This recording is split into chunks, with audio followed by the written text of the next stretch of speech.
Ma, what's happening? Hey, Old Mac, Mean Street Mopar, Tom from New Guys Guitar, Eric from Destroyer Ranch, Katie. All right. Welcome, everybody. It's Monday again. Holy wah. It's bright and sunny out still. What's this bright orb? It's still in the sky. That's right. Smash the like button so hard it quarter sinks. It sinks below surface a quarter inch. Beat it like it owes you money.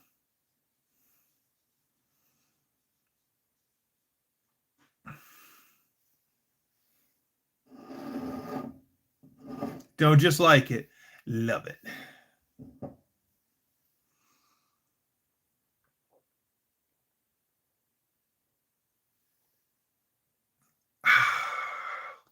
So good news. Lady Dougster's avalanche is fixed. We fixed the problem, and it had nothing to do with the actual electrical system. Take the like button to Pound Town. Yes, that's right. Beat it like a sperm donation. Whoa! Eric the Bluegill Farmer? Yeah.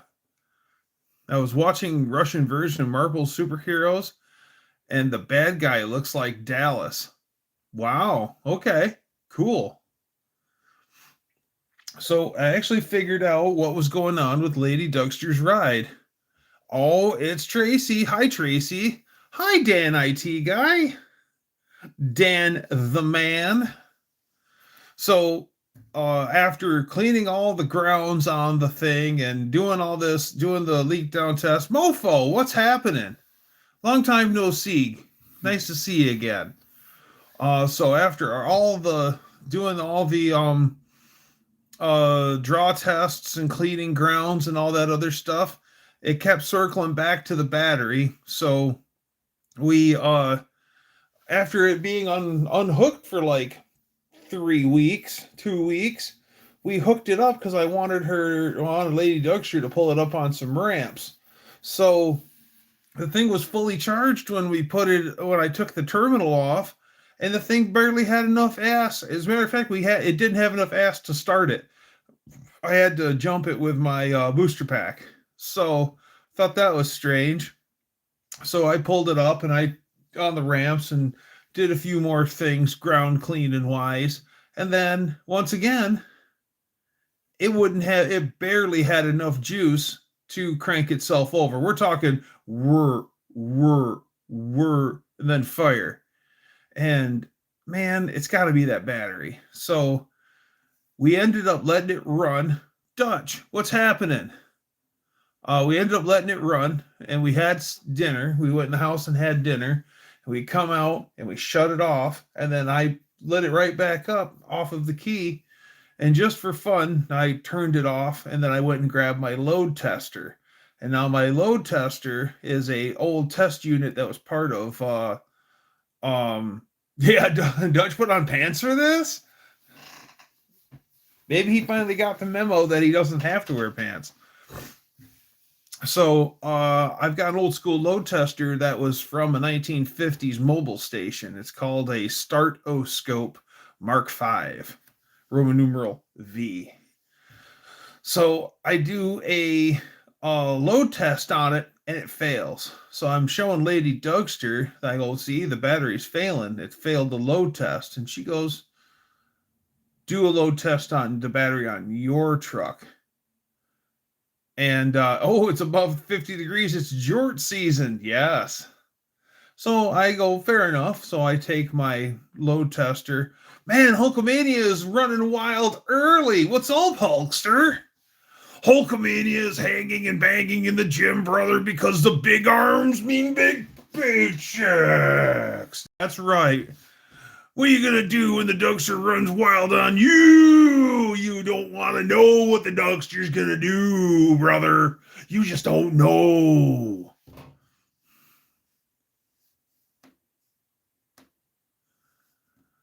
So It ended up failing its load test. So Lady Dougster had me put it on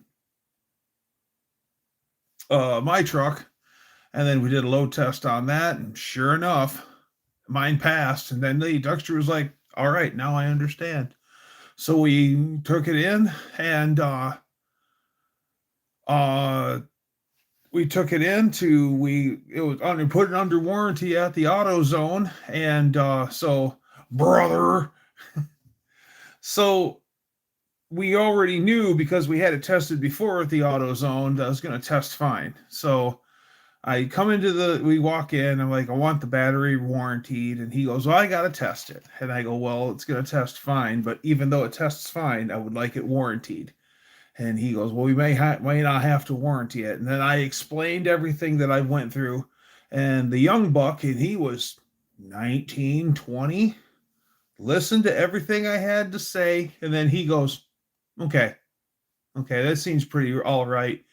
And he actually said, we'll get you warranty today no matter what, which I thought was pretty damn good for a young buck like that. Usually a gray hair would hear me out and then make an educated decision like that. But kudos to the young man. He was aces too, by the way.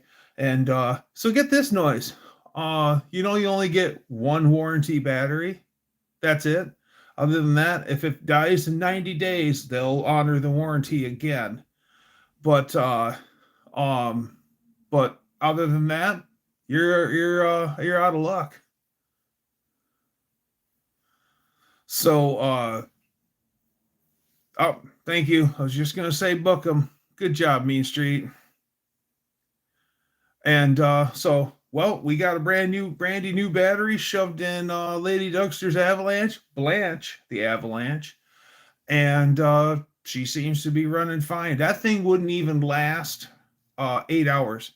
She'd get home from work and or she'd go to work and then shut it off, and then within her shift it would be so dead it wouldn't even start. Yep, that's okay. We're long overdue for the trolls. That's right.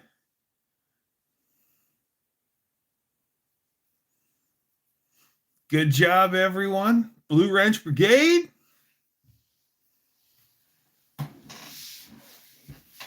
Bad ground, bad battery destroyer. It was the battery this whole time. So all that work that we did wasn't needed to be done. But hey, at least we didn't take it to a shop. We figured it out in house. And Lady Dougster's been driving our Camry, so it's not. And so that means the Avalanche is just is our spare vehicle for the summer.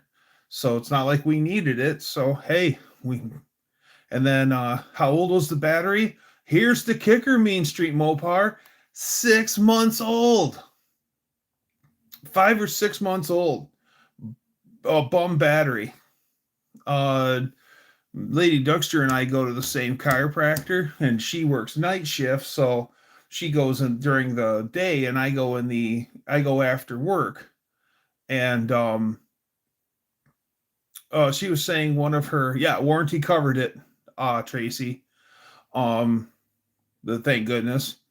But Lady Dougster, one of the guys that comes in during the day when she's there, he said that he had 5 bad batteries in a row from the AutoZone and kept having to warranty it. I still have the original battery in my 12 Ram. Wow, old Mac, that's awesome. Yes, drive whatever vehicle gets the best gas mileage. Our Toyota is so nice body-wise, even though it's got a few dings and dents in it, that we don't even bother to drive it in the snow and salt. We want to keep that as good as we can, so we don't even drive it. Once the snow and salt starts happening, the Toyota's put up for the winter, and we drive the Avalanche is a 4-wheel drive anyway, so it just makes sense. All right. Turbo Tom said, one more day, and then I'm off to Dollywood. 6 Flags over Georgia, Carowinds, and back to Ohio, and then Cedar Point. Good for you, Turbsky Tom. Enjoy your time off. I know you're a bit here. He's our Turbo Tom is our amusement park hound. That's what clicks his ticket. Good for him. I hope you have a wonderful time too, Tom. Mean Street Mopar says the battery went out in my truck during that ice storm a while back, lasted 8 years. Yeah, when a battery pukes, at least around here in the great state of Michigan, it's going to be in the dead middle of summer when it's the hottest, or the dead middle of winter when it's the coldest. Other than that, if it's somewhere in between, they'll be fine. If they're going to give up the ghost, it's going to be the heat of the winter, or the heat of the winter, heat of the summer, or the dead cold of the winter. But still have less than 90K on it. That's pretty low mileage.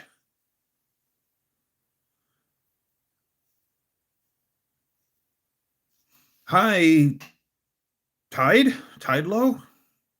Tadelio? I'm sorry if I'm murdering it, but hi. Our batteries don't last long in Arizona. I can totally see that because it's hot all year long. Even winter, it's still hot. It's just less hot. Yeah, it cooks them. Saturday night, I'll be at Greenville, South Carolina. Well, better than Greenville, Michigan. Greenville, Michigan isn't that bad.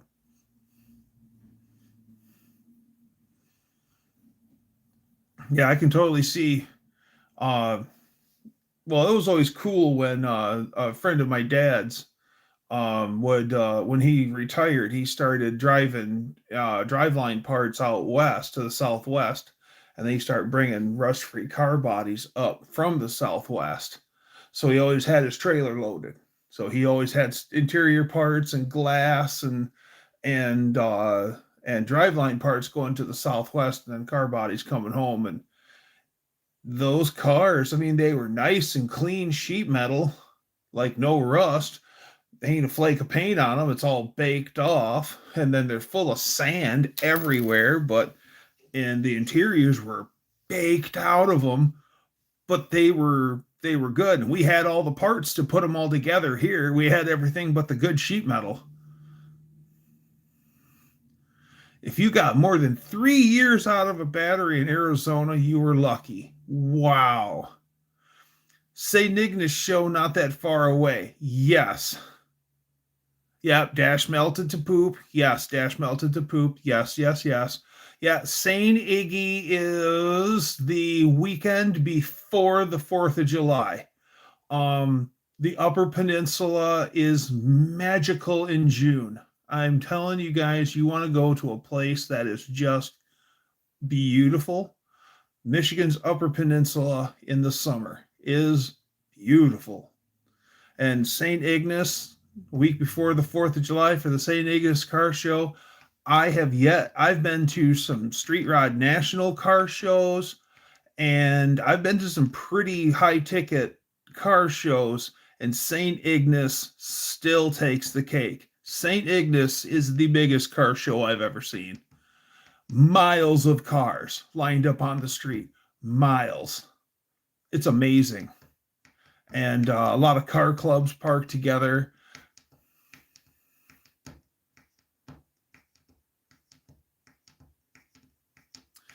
Ignace, Ignace, not anus like you are. Ha ha ha. Book them.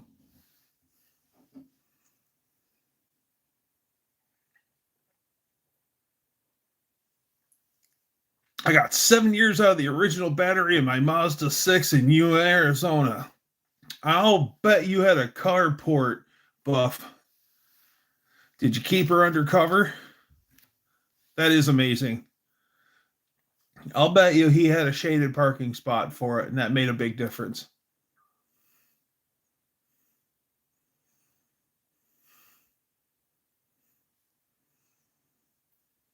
Good job, Blue Wrench Brigade.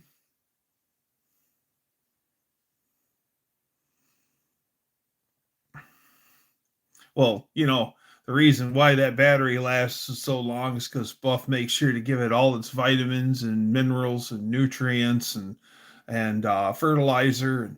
everything that the battery needs to grow up happy and healthy.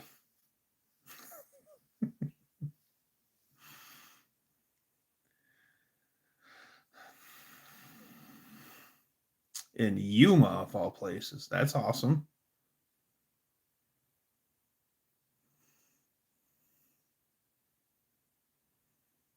Yes, they are. And I salute the Blue Wrench Brigade.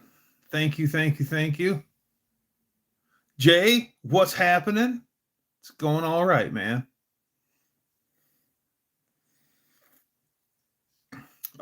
Jay is Junkyard D's nephew.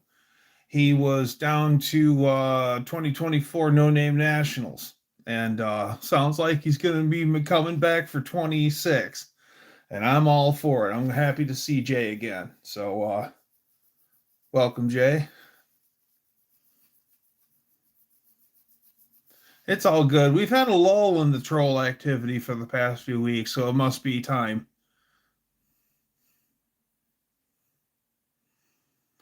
Sometimes under a shade at work, but mostly not. Winter temperatures 65 to 75 degrees, summer temps 115 to 125 degrees, 105 at night. Good God. We're having fun like someone who is a Green Beret. Like the man of the Green Beret.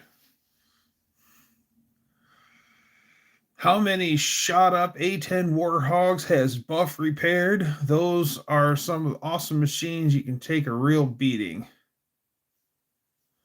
I just had a baby on May 5th. Wow, that's pretty amazing for a man to have a baby. That's pretty cool. I know what you're saying. I just wanted to be goofy, but congratulations. Did you have a little boy or a little girl?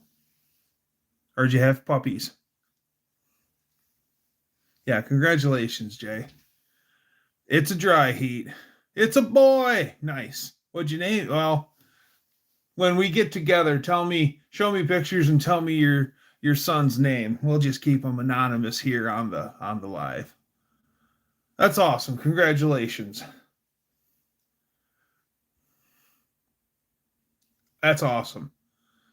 Yeah, dry heat or not, like here in the great state of Michigan, y'all, it'll be 100% humidity and over 100 degrees, and you can literally wear the air. I mean, it's just, you can feel it.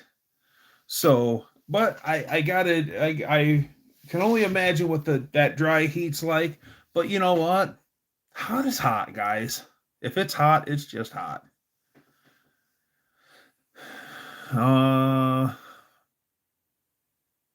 Yeah, it's a dry heat. It dries you up from the inside out. Funny. That's funny.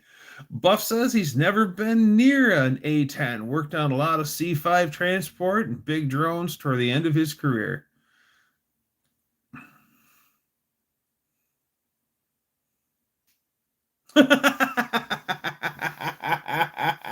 Old Mac.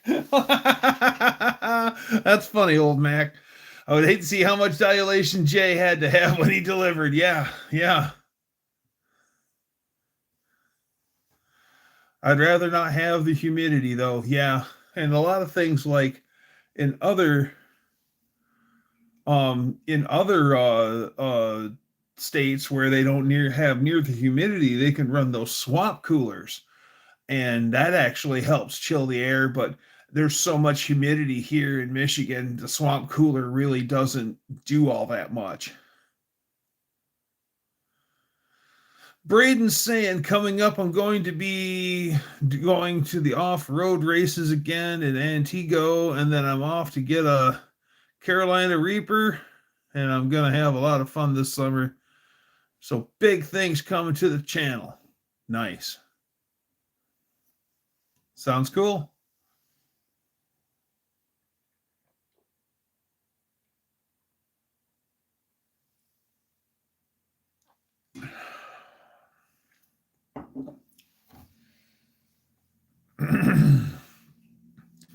I'm gonna have to probably this week change the pump switch for our septic tank, Advice for young people: be nice to others, be accepting of others, embrace indifference, make lots of money, and respect your elders.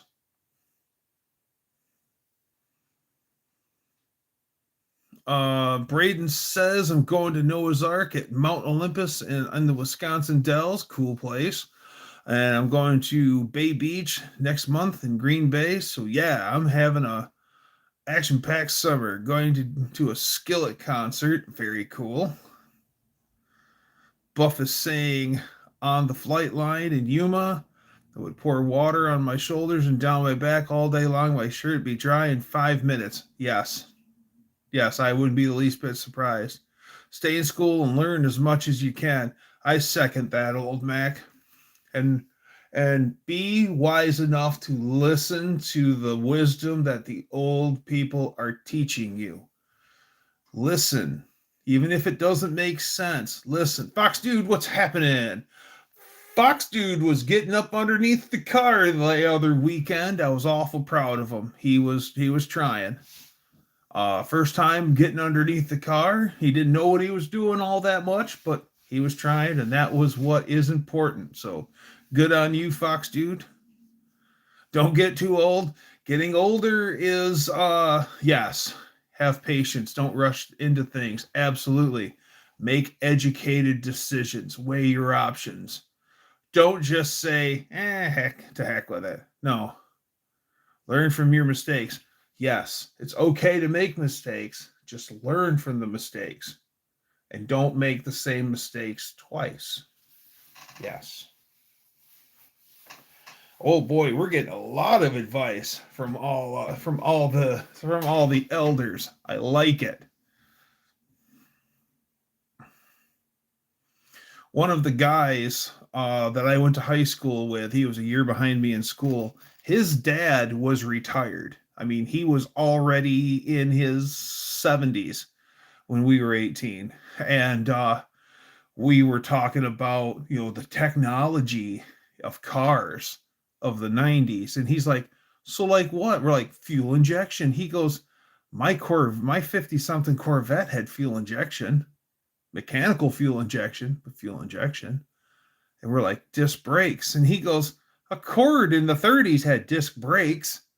He goes, guys, there's nothing new, just better applications of the same ideas. And he was right. Max is here. What's happening? For a minute or so? Well, hey, even if it's just for a minute, it's good to see you, Max. Welcome.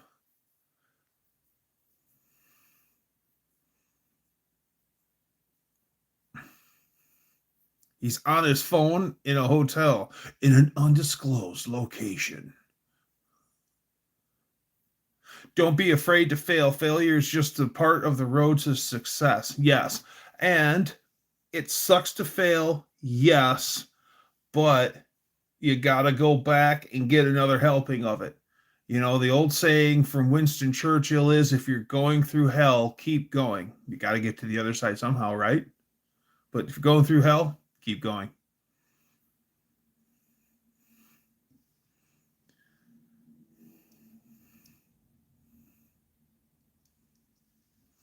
One coil per plug, like the Model T. Yeah.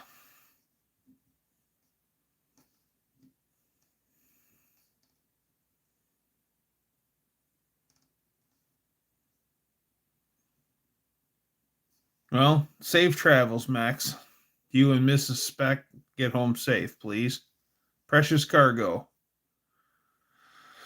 Braden saying I got some Trinidad scorpion sauce. That is so good. Has red jalapenos and Trinidad scorpion peppers in it. If you wish to succeed, try again till you get there. That's right. That's right.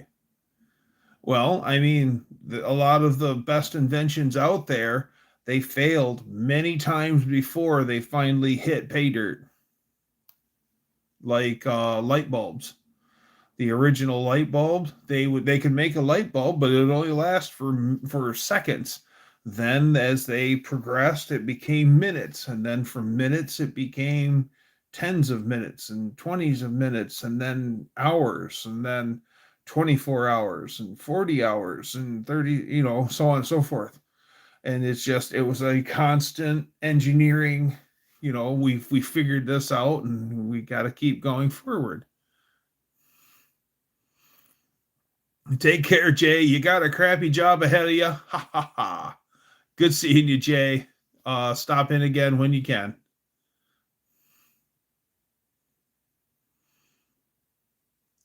Uh-oh. Danster's drunk as a kunk. Oh, a skunk. If you first don't succeed, just make lemonade.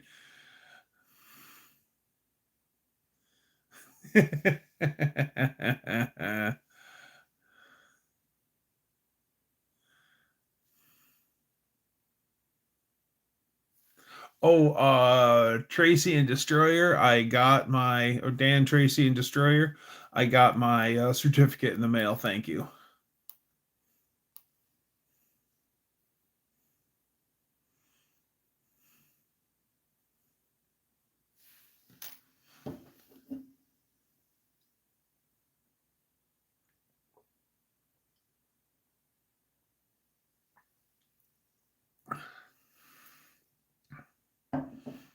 Yeah, you mentioned it. It was on the way, and then my lady comes in from the mailbox and she hands me a manila envelope, and I'm like, I have a pretty good idea what that is. And then I seen who it was from, and I'm like, oh yeah.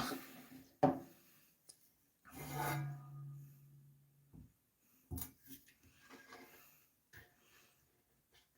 right. I watched this whole thing. I like watching the Fat Electrician here on YouTube. He always gets into some interesting things. And he was talking about sriracha sauce. And man, I love that stuff. Already recognize your handwriting? Well, the return address, well, you do have nice handwriting, Tracy, but your return address was covered up with a label because Destroyer's label had his return address on it. But yeah, you could just barely see it. All right, have fun in the shop there, Buff and Kim. Hi, Kim. Yeah, I like the Fat Electrician too. I think he actually, you can tell that he's a real dude.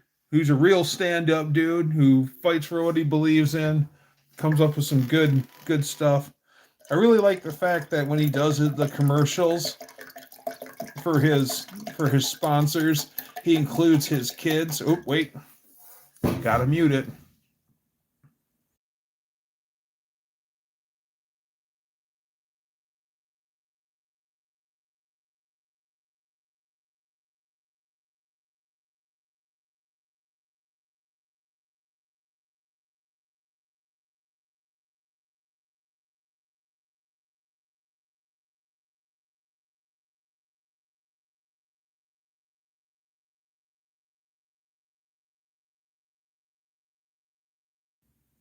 What's happening, Kev? Good to see you.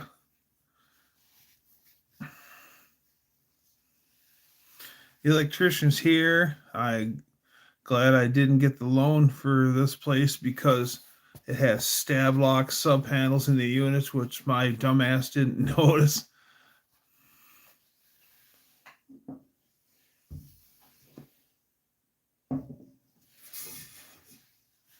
One of my electrician friends just had a heart attack, I found out, so I hope he's well.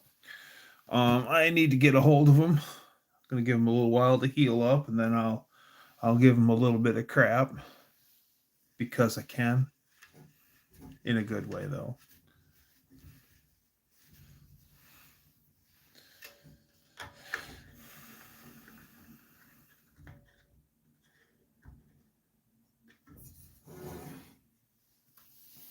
Yeah, I'd like to do a whole bunch of electrical upgrades to the Wolverine garage because there's no real sub panel in the garage, only just a few sparse outlets. And I actually want to run a 220 leg out there, and I'm going to have to run a 220 leg all the way, literally across the house. Everything's on Like I'm on one side of the house and the Wolverine garage is on the other side of the house, and right below where we are, ladies and gentlemen, is my electrical service.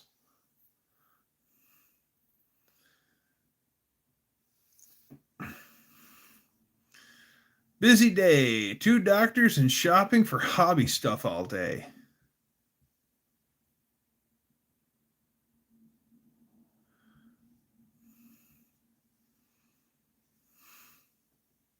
Yeah. Yeah, it freaked me out when I found out what happened to my bud, so I hope he's all right.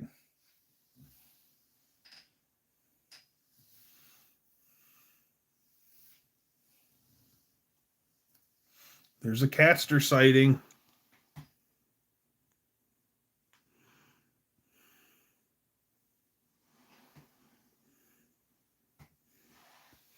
That's Miles.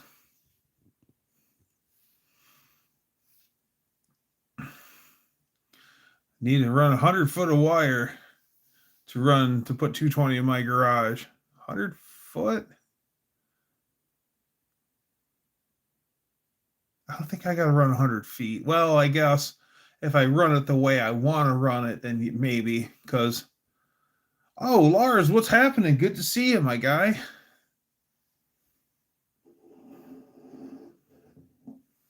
Yeah, but Kev, your models turn out just freaking fan-damn-tastic.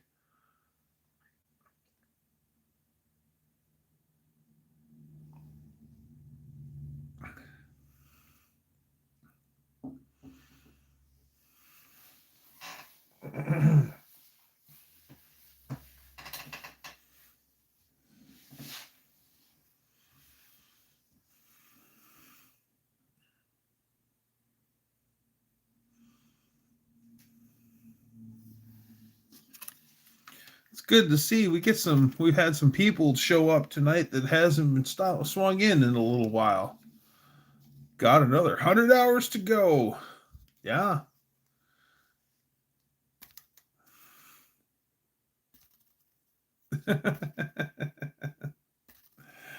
Dancer.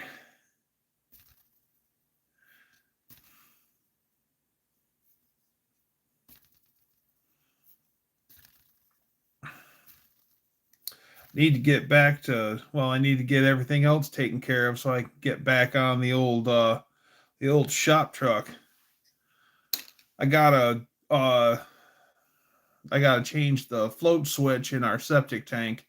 It's not working properly. It still works. I have to go out and actually like tap it with a stick and make it go right, and then it'll drain the holding tank. But I'm just gonna have to pull it apart and put a new float switch into it.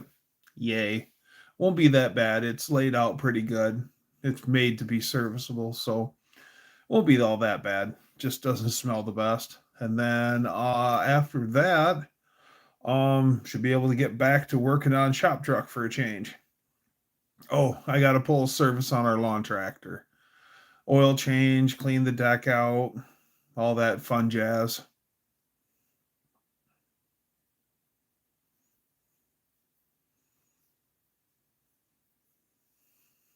I really don't like the how you drain the oil and everything on that lawn tractor of ours.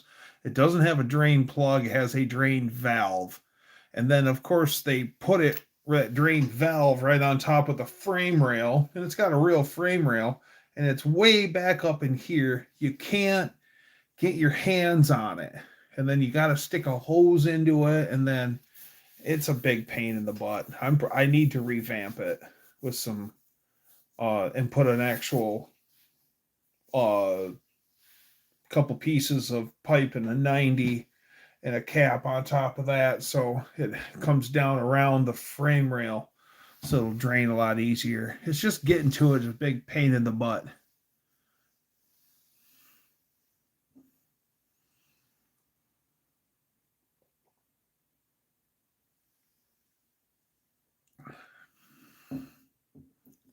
Probably should do a service on the transaxle too, seeing that we've had it now for 6 years, 7 years.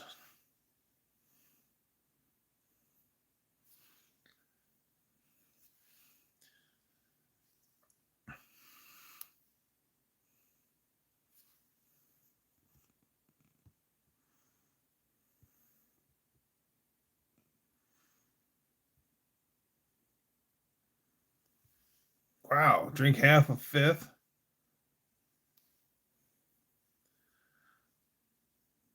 I've only been drunk on. I don't think I've only had most I've ever had on gin is a good buzz. I don't think I've ever been like bombed on gin.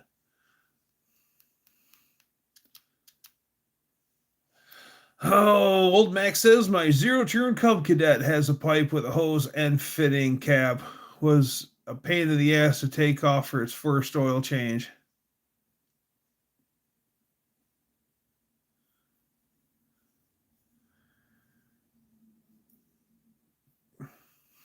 Why can't you keep a CDL? Because you're drunk?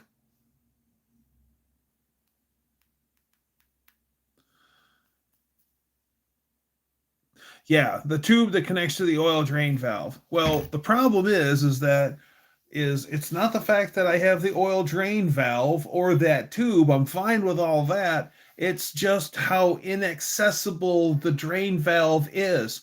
The stupid drain valve is almost literally touching the bottom of the frame rail. So you're supposed to be able to put your fingers on it and then twist it whatever way it needs to twist, like you push it in and then turn it. Well, it's only in like finger tight, and there's no way to get a wrench in there to tighten the damn thing down. So if you're not careful on how you turn it, you'll actually thread that damn thing out. And you know what? I'm about ready to just pull it out, match the thread up with pipe, and actually put just a regular old drain tube into it. Ah, the THC coursing through his veins.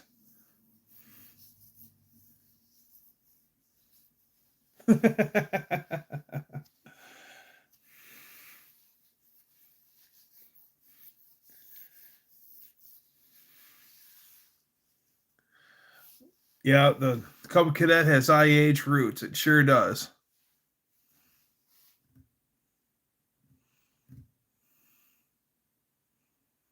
My Cub Cadet has a Kawasaki FR 691 engine. We've got a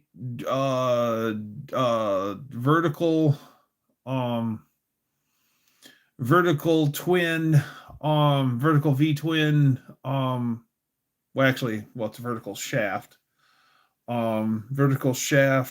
V twin. I think yeah it's a Briggs and Stratton. Husqvarna has a Honda engine. Love the Hondas.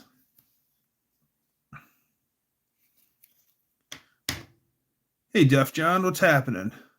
Yeah, Kawasaki engines are good.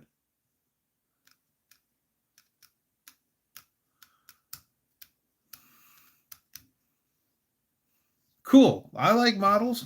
I used to build them back before I had my own shop to work on my cars. The ceiling isn't spinning yet.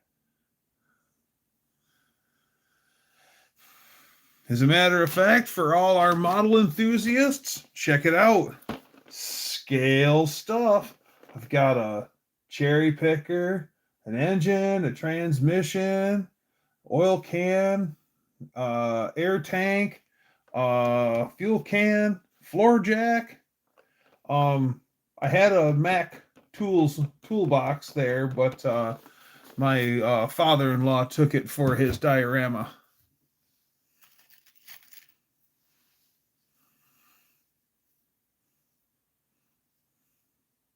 You go look up at the ceiling. Yeah, a friend of mine gave that to me, and it's actual Mac Tools brand too. See, Mac Tools. Well, it's still backwards, I know, but Mac Tools. I gave it because he's got his diorama is an actual service station, and I gave him all that because it's all service station stuff, and the only thing that he took out of it was the toolbox. And I'm like, well, and he gave the rest back to me, and I'm like, well, why don't you use everything else? He goes, I'm pressed for space. And my favorite part is he's got a little white coffee cup that's to scale. So he's got that sitting on the toolbox, and it just looks perfect.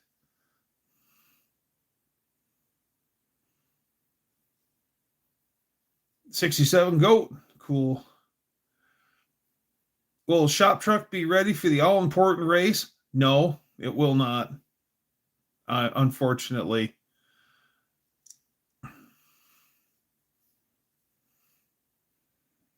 I would be very impressed. I would like to at least get Shop Truck able to light up and drive around the yard. I'd love for that to happen this year.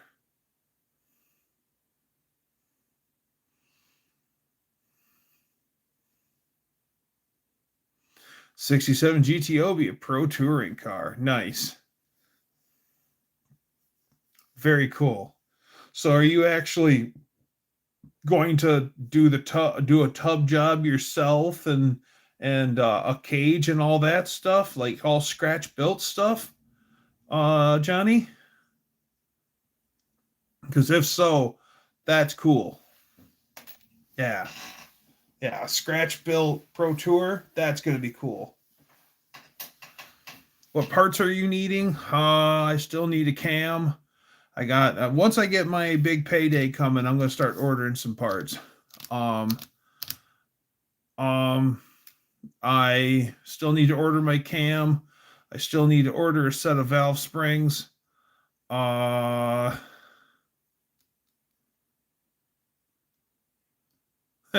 Hey, Chester.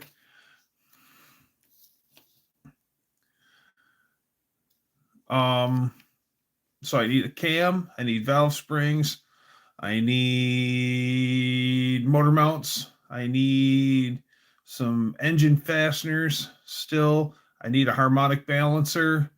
I need hardened rocker shafts. I'm going to be making a really big order with 440 source for a bunch of odds and ends. And then I want to order a bunch of stuff through Edelbrock Group, fuel system stuff, and I still need to order a fuel cell and some I need a bunch of fittings for fuel cell. I want to do a return line for the also part of my fuel system. And I've got a Moroso super cool can to put into my fuel system too, so I have nice cold fuel running to the carbs. And I want to get dual inlets for both of my AVS2 carburetors. Yeah, I'm going with a Whiplash cam, Mean Street. I want to try building a 1-to-1 model, but nobody makes one. Yeah, they do. It's called cars that sit in the yard.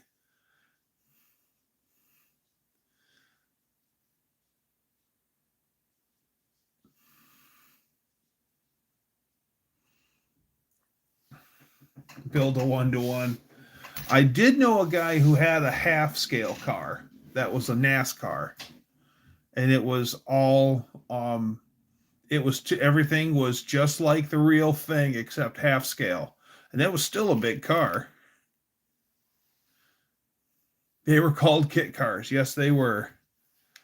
Some of those fiberglass kit cars were cool as crap.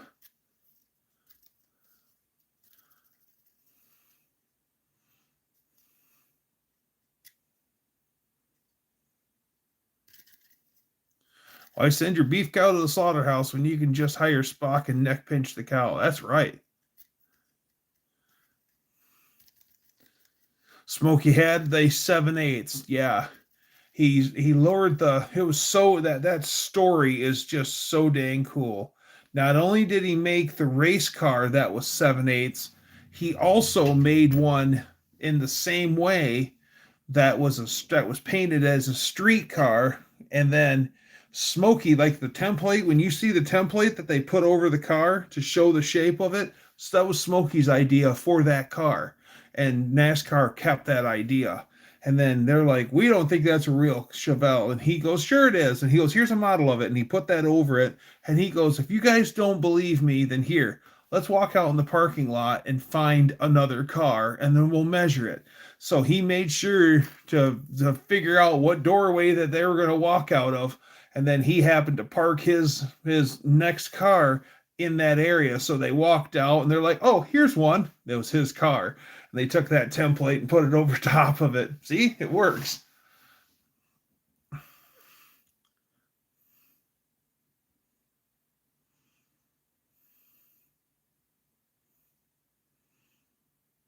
Soxon Martin Cuda was undersized. I'm not surprised. Are you going with 440 source aluminum roller rockers? No, I have PRD. I have a set of PRD roller rockers and that are still in good shape, but the rocker shafts they've had little mileage on them, and then there's grooves in the rocker shafts where they've worn in, and I'm just going to replace the rocker shafts and put all of the parts onto new hardened rocker shafts and run that. So no, I'm not going to use for I got better roller rockers than the 440 source ones. Yeah, 66 Chevelles are so dang cool. Plymouth told them never park your car next to a stock version. Yes. Oh, and they're 1.6s. The roller rockers I got are 1.6 ratio.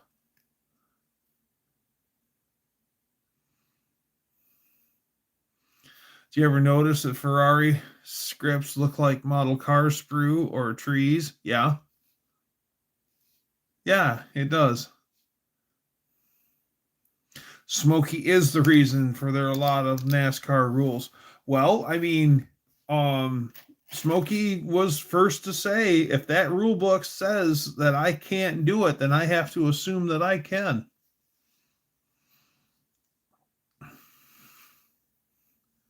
Yeah. Smokey lived in the gray area. Yes. I mean, Smokey, uh, the basketball and the gas tank is one of my favorites. Another one is they had a hidden nitrous tank, and this one really blew me away. While they were at speed on the racetrack, they would crack the valve of the um, nitrous tank, and then they would let it just fog, and then with all the turbulence with going on in the cabin from racing, it would make an air pressure, and then the nitrous would go along the floor of the car and make its way up to the engine and then feed it nitrous. And I'm going, what?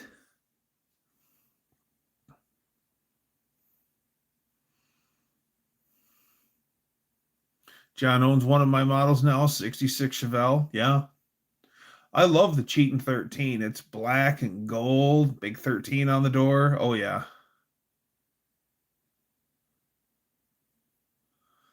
Also the Cheatin' 13 had a pan, a painted and sealed pan that ran the whole length of the car underneath it. And it also had tubes that went from that floor pan out to the side of the body. So as it went through and punched a hole in the air rushing across was sucking the car down to the ground, giving it maximum downforce. He was way ahead of his time.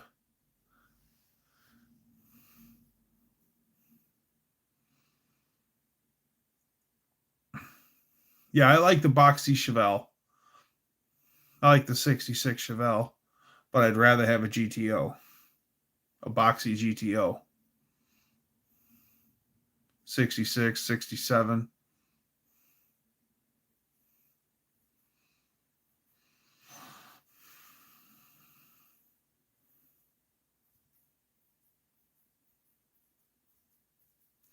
I have in my model car hoard, I have a Monte Carlo Aero Coupe body, but it's just the shell, just the actual body itself.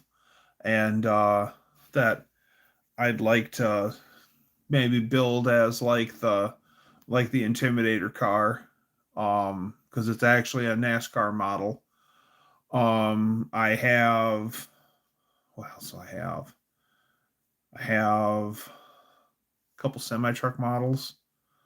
I've got a couple of petty. I got the Revell twin petty car model set where it's Kyle Petty's. It's a Grand Prix and a Buick Regal, and one's Richard Petty's and one's Kyle Petty's, and it's 42 and 43. I I think it's 42 and 43. Or it's 40. I don't know if it's 42 and 43 or if it's 43 and 44. I think it's 42 and 43. Yeah, Richard Petty's my guy.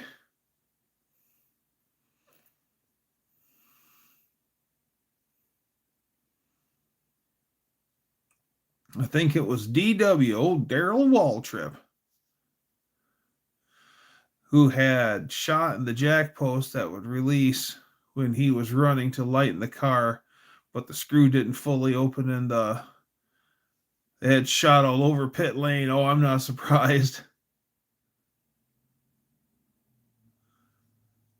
Yeah, DW had some good looking cars, like his Mountain Dew car. I think it was the 88 Mountain Dew car. It was white and green at 88 on the door, or was it Gatorade? I think it was 88 Mountain Dew. He drove the Tide car when he won Daytona. And then he did that little dance and took his orange helmet and spun it on the ground.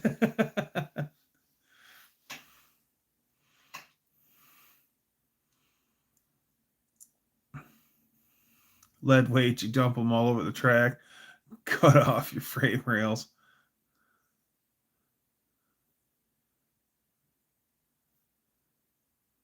That's funny, Chester. One of my favorites was the restrictor plate that they had to run at Daytona or Talladega. And what they did was Rusty was one of my favorite drivers too. I think the black MGD car was one of my favorite paint schemes because it was black and gold. One of the ingenuitive guys came up with a restrictor plate. It was a carb spacer with a restrictor plate, and it looked 100% right. And then you do the right thing, and the restrictor plate pulls out of it like a drawer. So, for all points and purposes, when the inspectors look at it, yep, there's a restrictor plate. It's good to go. And then when it's race time, just slip. All right, here we go. Best NASCAR driver to ever race. Ooh, Red. It's a 50s. It's a 50s driver. I mean, I wanna sit there and say that it'd be Richard Petty because I'm biased, but there was greats before him. Lee Petty was pretty damn good. Junior Johnson was pretty damn good, and I want to say his name was Red. I can't think of his Red Byron. I think is Red Byron. I think he was the greatest NASCAR driver. Yeah, it was some of the founding fathers type guys, but yeah, Petty was the winningest, and then um, when they actually had to drive the car, yes, Red Byron. Okay, I was right. Thanks, Danny Boyd. Yes, Red Byron. Red Byron is um Red Byron is probably the one of the best NASCAR drivers ever. Like better than the King, better than the Intimidator, better than Kevin Harvick. Like back when the men were men and the racing was dangerous. Not saying anything against what Earnhardt and everything. Alcoholic, yeah. Yeah, I'm really happy that they got away from that stupid qualifying that the finals or whatever they were doing. Harry Gant, Alan Kowicki was a great you know who I think was great and got cut short, and I think he would have made his family mighty proud was Adam Petty. Adam Petty had the talent, and I think Adam Petty was going to make his grandfather and his great grandfather very proud. But he had a bad accident, and his life was cut short, and that was very tragic.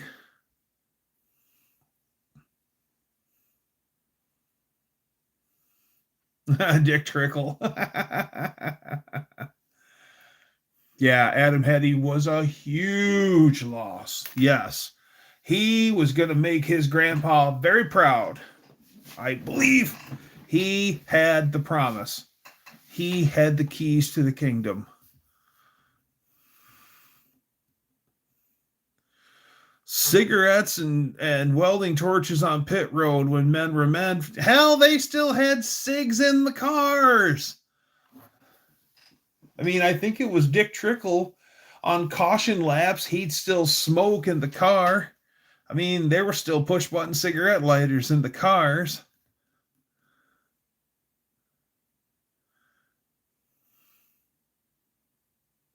Yep. Had a cigarette lighter in the car until the 90s. Exactly.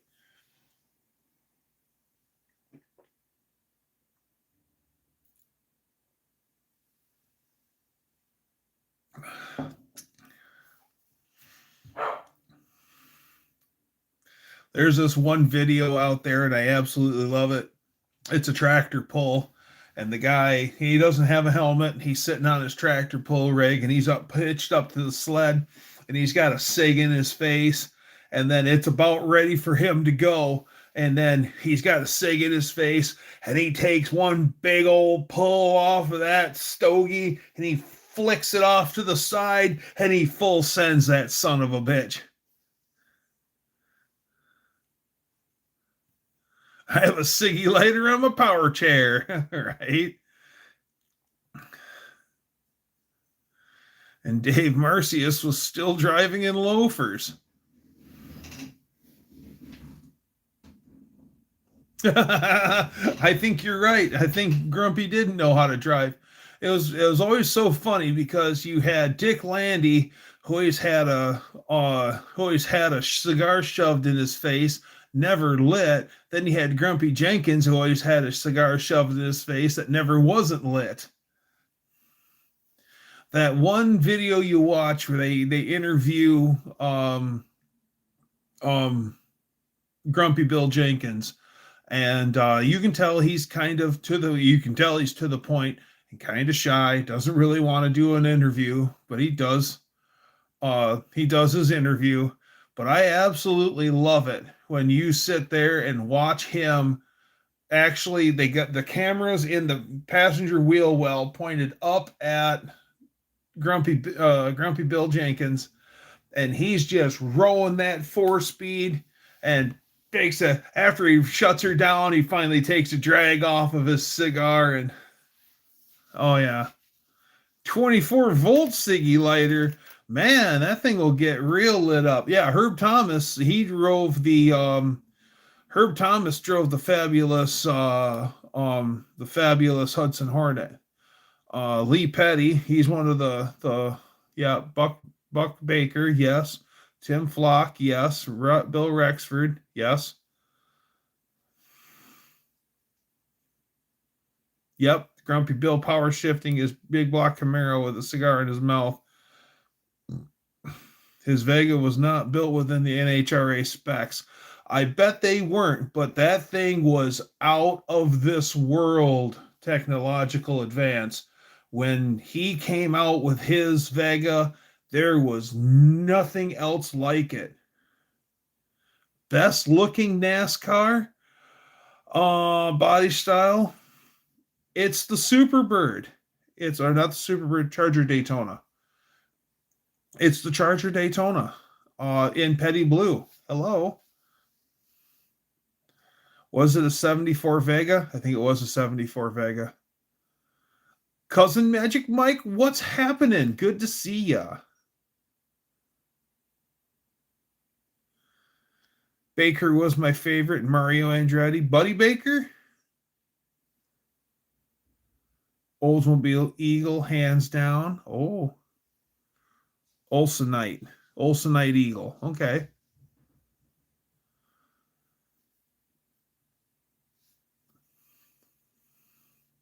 Yep, favorite NASCAR might be DW's Ty Liveread Monte Carlo Aerosport. Yes.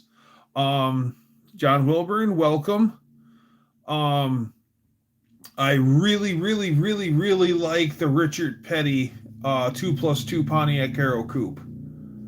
Then I'm just a 43 guy. So, but yeah, that's probably what I would do for my Monte Carlo Aero Coupe. Oh, Cale Yarbrough. Richard Petty got the win. Cale Yarbrough and I forget if it was Donnie or Davey Allison.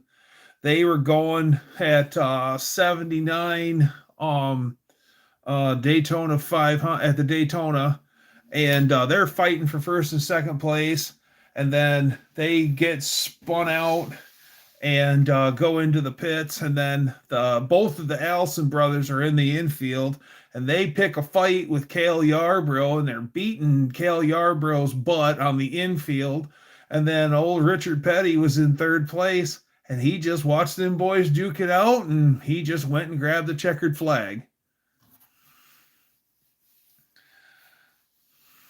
Yes, Chester's right. 69 Daytona was built by an aerospace engineer. He worked for the rocketry division for Chrysler Corporation. Yes, the 70 Superbird was thrown together to get Petty back into Plymouth. And the Plymouth Design Studio could not make, they refused to make a direct copy of the Charger Daytona. So they had to do a few styling changes just to make it different. And the Superbird is slower than a Charger Daytona, but only by just a tick. But yes, the Superbird was thrown together just to get Richard Petty to come home.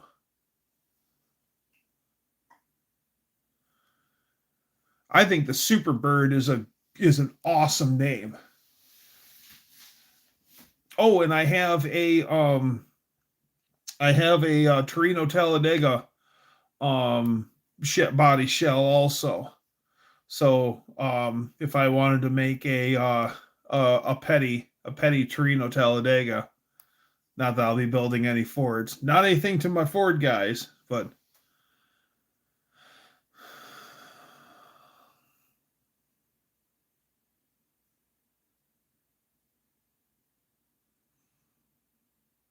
Superbirds are ugly? Well, that's your opinion, mofo. I like the Charger 500. Well, the Charger 500 is better. The Charger 500 was the midpoint between the regular second generation Charger and the Charger Daytona, and they were still having problems with the Charger 500, even though they put the plug in the back window and they flush mounted the grill for better aero. And that was that guy that was an aerospace engineer or rocketry division that left because Chrysler was dissolving the rocketry division, and then they told all the employees that they could go work in other departments in Chrysler and keep working. So the guy went into car bodies, and they asked him at lunch one day what he would do to improve the speed of the Charger 500. And he sketched it out on the bar napkin at lunch at the tavern. And even in the sketch, it's got the sloped nose and it has the wing higher than the roof. So even in its infancy, it already had that shape. Do you know there are some Roadrunners that are actually Superbirds? When they weren't selling at the dealership, they would remove the nose wing and sell it as a Roadrunner. I'm not the least bit surprised. So for me, homologation rules. Every dealership in America had to have at least two, I think. So, like every dealer got at least two Charger Daytonas or Superbirds, because there's a couple that Highland Chrysler had, and they still run around here. One is like F7 green with a black top, and it's a Superbird, and it was sold new locally from Highland Chrysler, which is now defunct. It hasn't been around for a long time. But yeah, it's still around. The other one that's around is a Charger Daytona.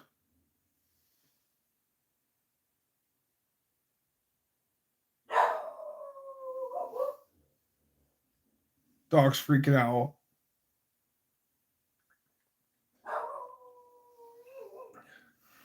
The other one is a Charger Daytona that somebody put a sunroof into back in the 80s. But those are two low, well, at least I haven't seen them in a long time, but yep, that's Ruby. I got a visitor? I don't think so. Ruby barks at everything and nothing. We'll go see what she's barking about. Talk amongst yourselves. Be right back.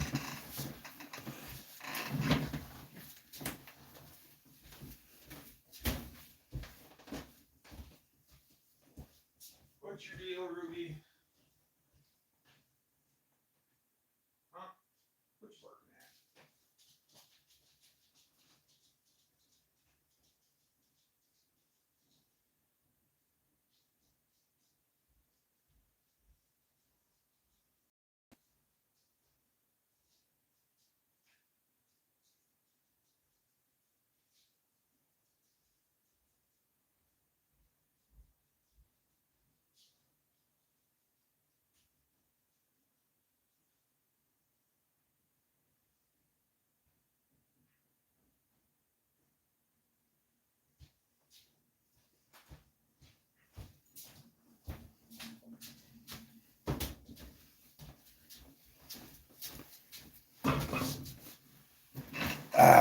I have returned.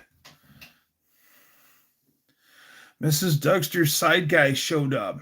Well, if he does, he's not going to be very happy. Dougster does not have a side chick.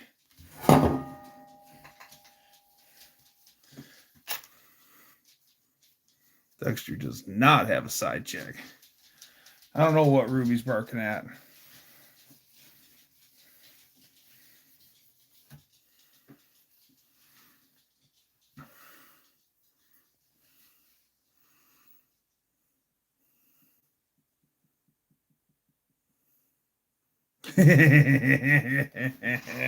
Perhaps. Never even know you got the old magical left cross.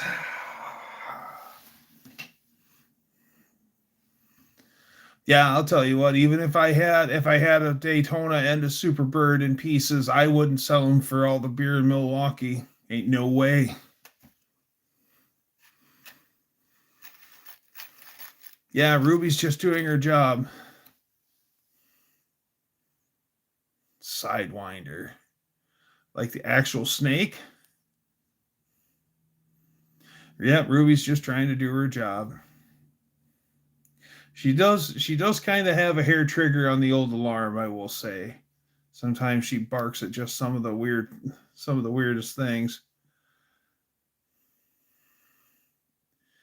Do you have any famous NASCAR drivers from your state? Locally, we have a guy who he's almost famous. His name is why can't I think of it? Bob Seneker. His name's Bob Seneker, and he would have went on to actually drive in NASCAR if he wasn't so old. He just drove and drove and drove, and he had the talent and he had the skill. He drove ASA and all that other stuff, and he just aged out. And that's the only reason why he never made it to the big time, was just because he was so old. But Bob Seneker was probably one of the best guys that probably, if he was just a titch younger, would have went, oh yeah, famous NASCAR drivers from our state, Johnny Benson Jr., and then his dad, Johnny Benson Sr., was an IndyCar driver. Yeah, John Benson and Johnny Benson. I could show up at Dougster's door and we'd look like two sumo wrestlers. Yeah, I'd already be wearing the diaper and be like, Hozazazaza.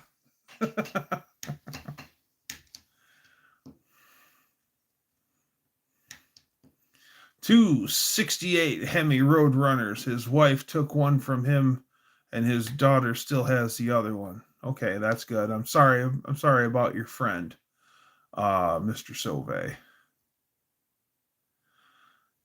That's horrible. That's horrible.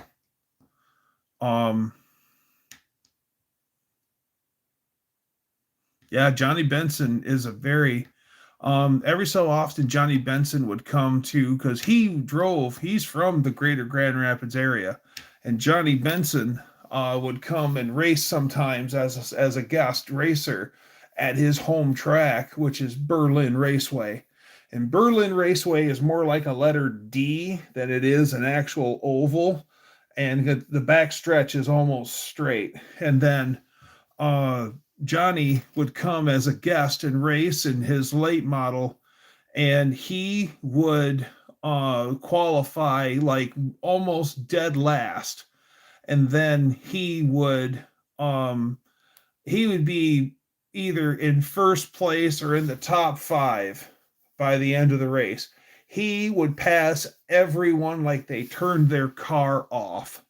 It was amazing watching him race, because a lot of times most of the guys, they're not really passing the field. Like, you're probably getting up on 2 or 3 guys, but to be in a 30 lap feature to almost be winning the race, and you've passed 90% of the field, that's amazing.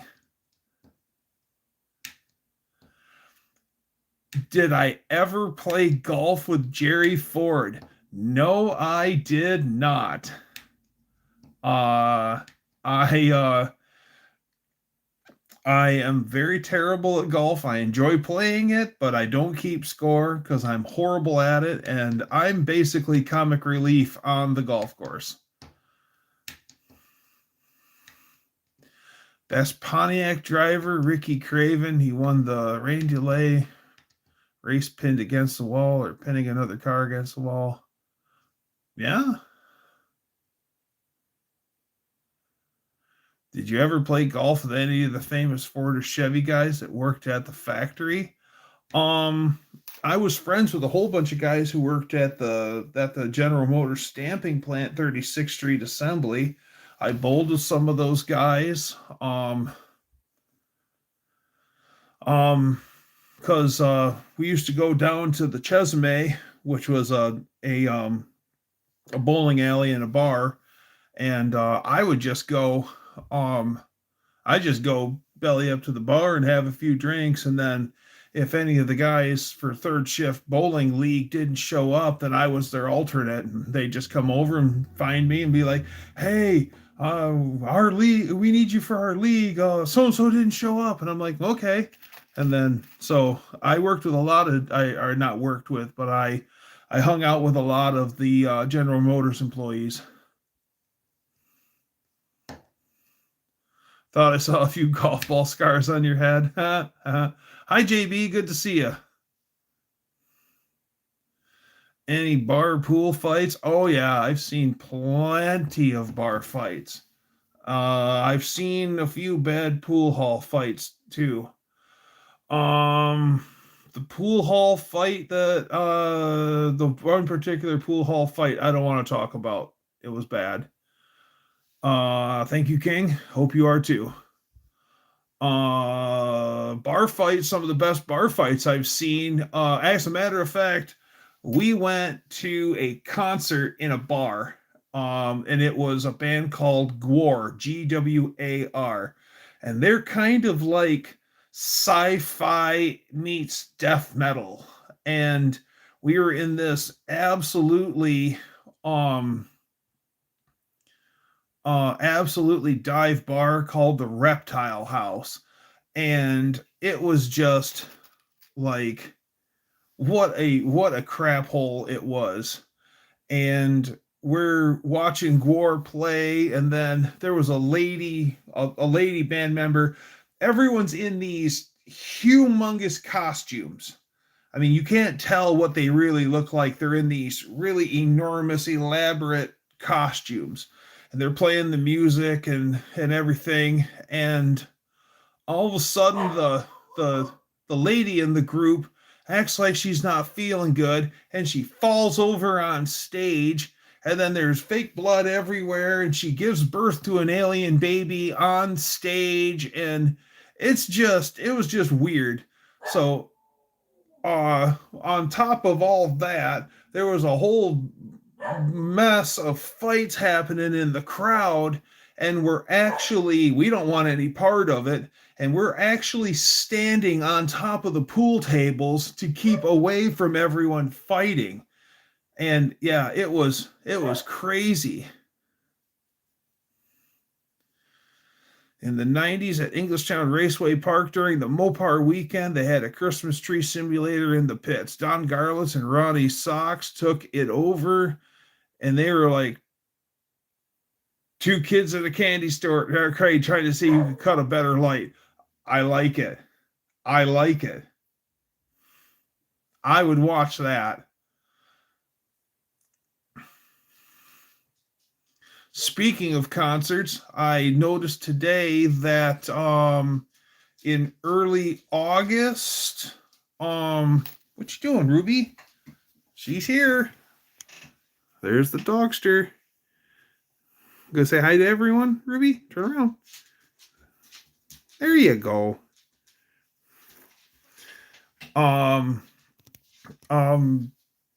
Early August, AC/DC is coming to Indiana to Notre Dame Stadium, which would be pretty cool. It means it's an outdoor show. And then ZZ Top in like mid-September is coming to the Frederick Meyer Gardens, which is up in the greater Grand Rapids. It's a really nice outdoor venue. So I'd like to see ZZ Top again. Need a live pay-per-view JB's and Lars Tickle fight.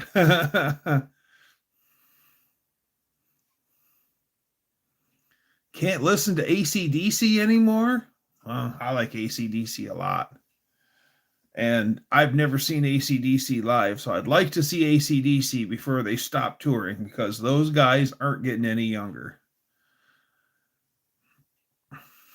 Had a friend from Milan Dragway that threw Super Bowl party with fellow racers. We all played with the practice tree. Very cool. Chester says, in my misspent youth, I did the back garter saloon at Staten Island, and one of the dancers danced to the blues and go.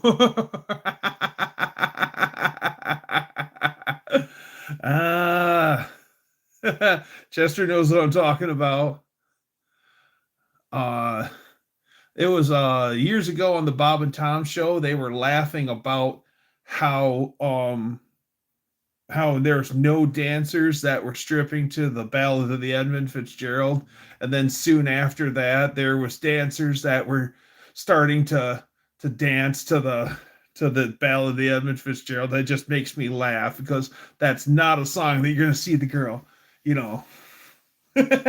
take it off to. I haven't seen a lot of strip club fights, just for the sole fact that, the best strip club fight that I've ever seen wasn't with the have you ever drove an SRT Demon? No, I haven't. I haven't drove any of the newer Mopars, unfortunately. The best strip club fight I ever seen was via the Dancers. And that's another story for another time.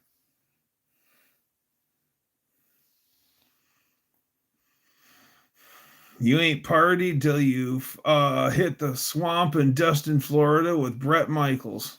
Okay. With Bret Michaels, I'll bet you there's a whole bunch of attractive ladies around. That guy is a chick magnet.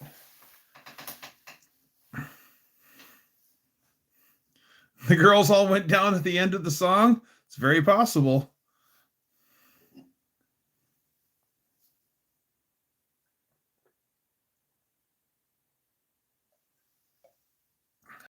I want to go down to when I go to Florida. I want to go to the Don Garlits Museum.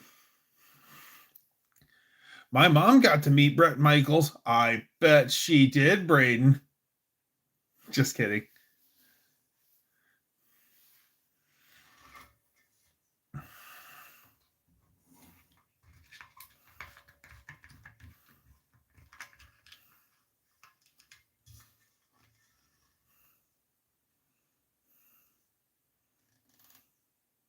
That's pretty cool.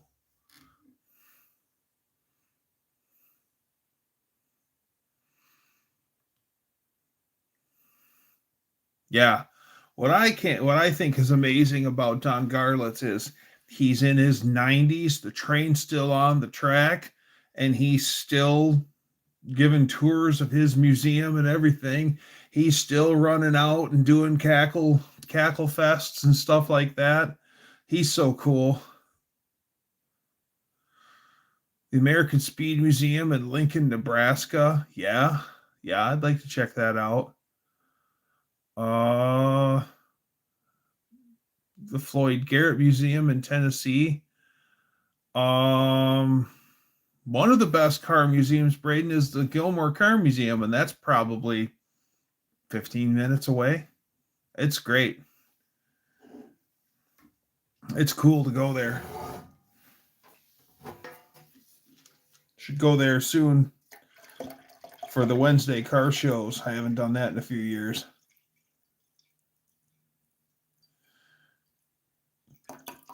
Did security for a lot of concerts and USO shows. That's pretty cool.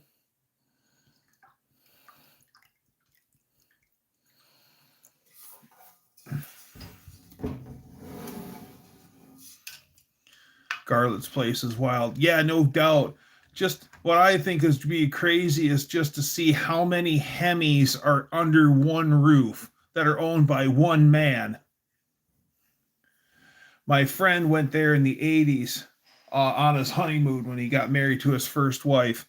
And he got tired of this guy behind him walking through the museum. And all the guy kept saying is, "Man, what a waste. Man, what a waste. Man, what a waste," of all the Hemis that are in there. And finally he had to go, "Shut up, dude. They're not yours. We can't have them. So yeah, big deal." You know, why they're all there. We should have them. But then again, like Don Garlits said, he's not going to be racing against his own technology. So he had no choice but to keep it.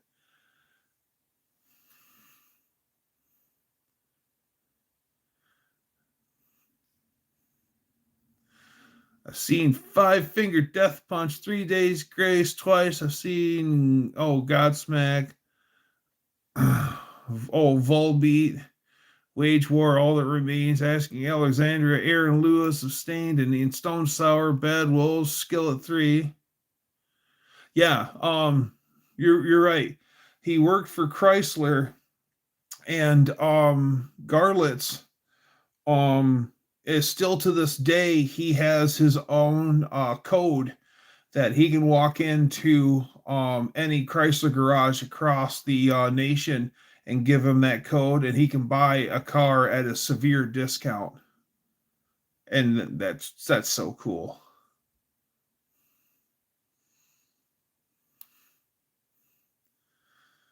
That was Nancy Sinatra. That's funny.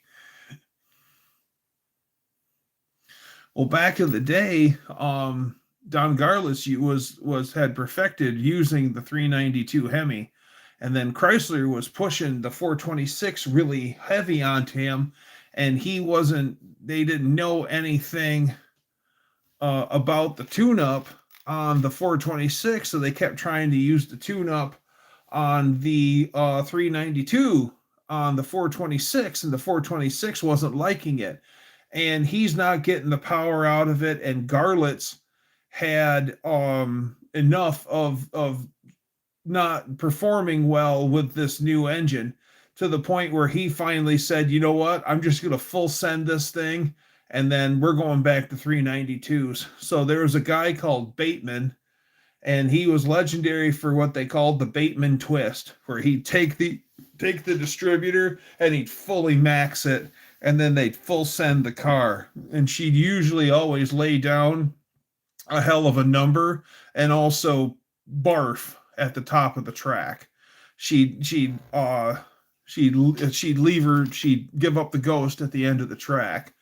And then so it was decided that he was going back to the old 392 Hemis and screw this 426 noise. So old Garlitz grabs the distributor and gives it a full advanced twist. And then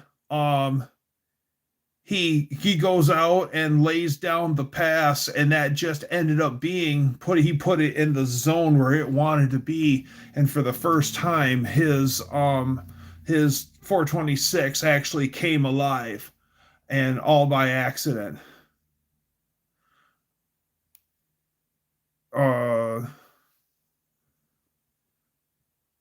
Yep, he wanted to blow up the 426. Toy Story is good.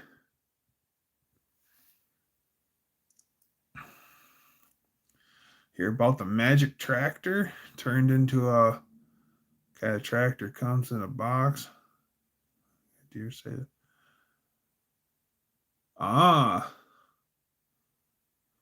There's a new one coming out. I'm not surprised. That franchise has made so much money. I'm not surprised. I want to go see, while it's still in the theaters, the new Spaceballs movie. The new one. That's the name of it. And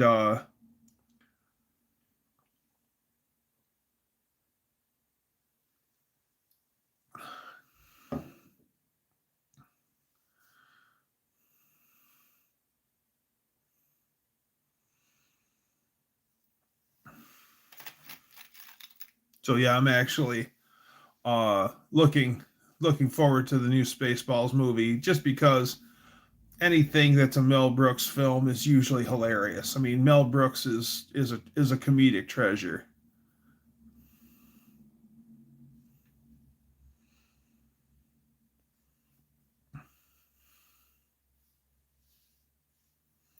There is an old tractor that was made by Minneapolis Moline in the 30s, and it's called the Model U DLX. And it looks like a tractor and a 32 Ford had a baby. It's got a low roof line on it. It has it has a door in the back of the cab, and it's the first enclosed cab tractor. And it looks like a big yellow 32 Ford. It has no suspension, but it was designed to be something that you could drive to town and still use in the fields. And it was just way too far ahead of its time, and it didn't sell. And a matter of fact, a lot of those UDLXs ended up getting dismantled at the dealership and just sold as Model U's. Yeah, if you want to look up a weird tractor, look up the Minneapolis Moline Model U DLX. They're weird. I think they're cool. What's meant by an exchange options in the communist? It's when you come to a party meeting with your own opinion and have left with the parties. Yeah.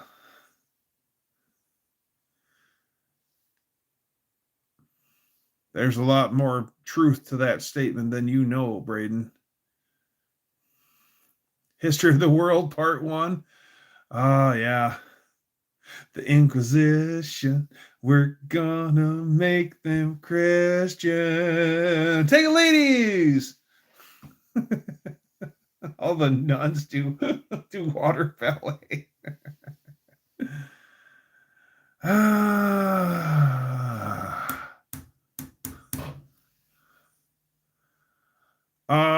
Sure, Isaac. What's your question?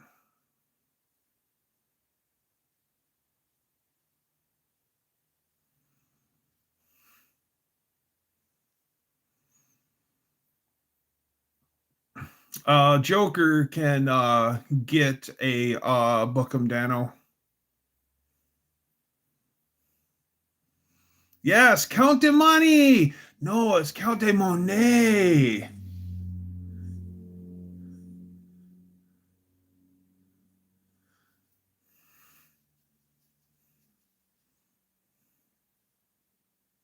Thank you.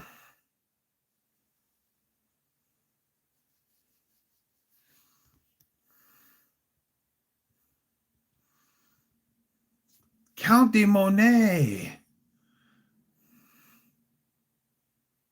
Occupation, a stand-up philosopher or a bullshit artist? Well, there's a fine line between a good bullshitter and a damned liar.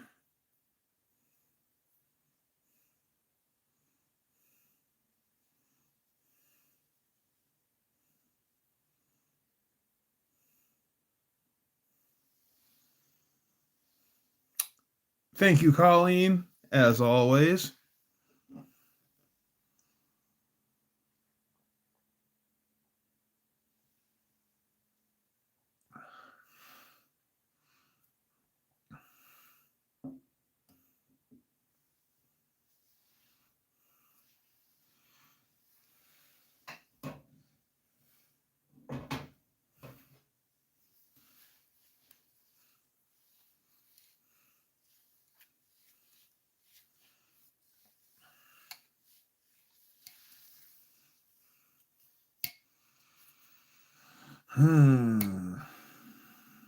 Yeah, I haven't met very many famous people ever. Probably the most famous people I've ever met are probably within the no name nationals community. And would you even really call any of us famous? But that's okay.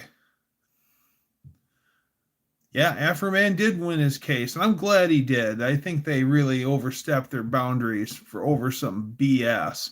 I think what they were trying to do is, I think they went after him on a flimsy excuse, hoping to find some a big pay dirt, and they didn't find nothing, and they walked away with egg on their faces, and I couldn't be happier for them.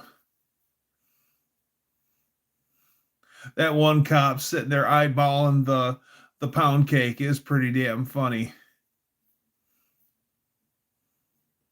Exactly. We don't do it for the fame, and that's what's great about it. Yeah. Hi, Wendy. Good to see you.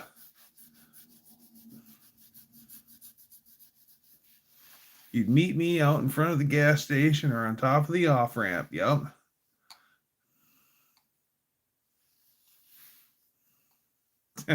Braden.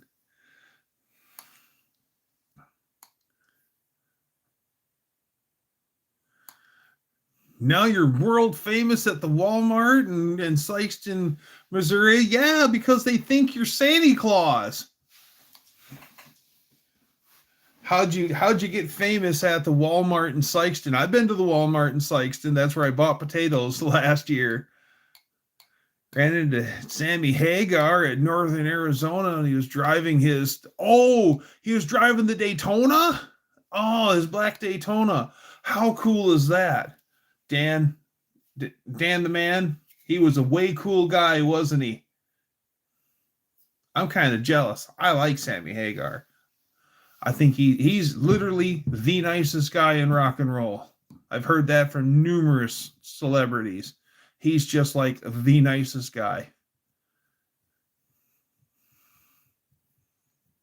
That's cool. I like the Red Rocker. I fart in Walmart. I load Walmart trucks. I fart in Walmart trucks.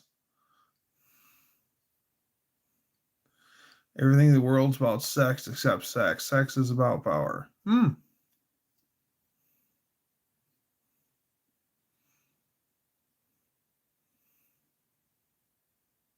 How cool is that? Totally sick. That's sweet. Practical results, but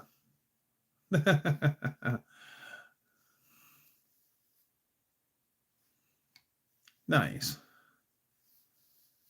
Take care, Mex. Good seeing you. Hopefully you and Mrs. Speck get home safe and sound. Safe travels.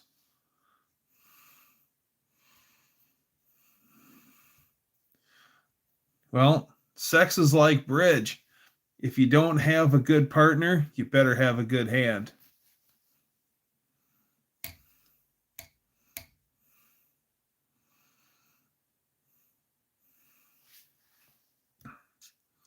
Some of the best moments in life are the ones you can't tell anyone about. This is true. This is true. Hey, there's sometimes in this world where you just got to say, this never happened, ladies and gentlemen. And then everyone goes, and that's it.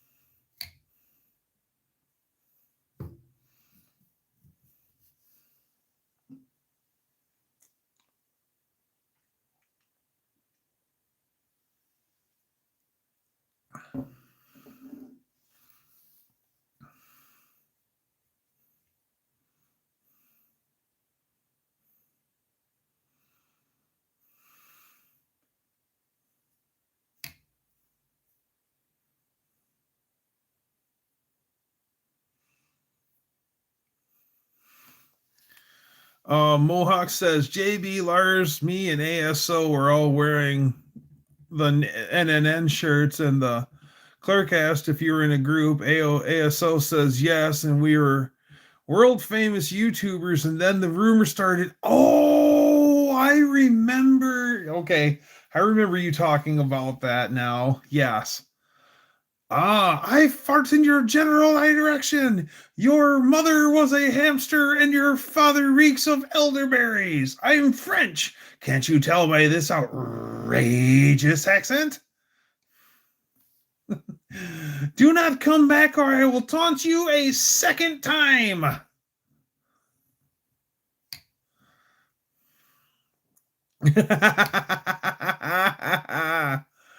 I prefer to fart in elevators. Oh, yeah.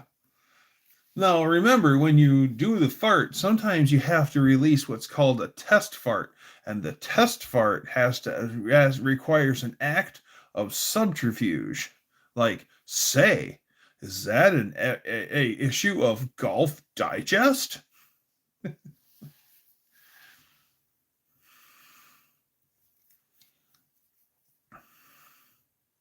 Love crop dusting in Walmart.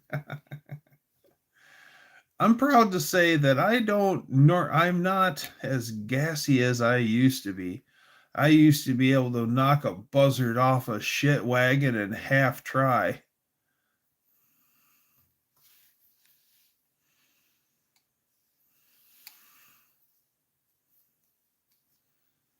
My great grandfather used to chew tobacco, and most of the time he'd swallow it. Very, very rarely would he spit. And I'll tell you what, you want to have um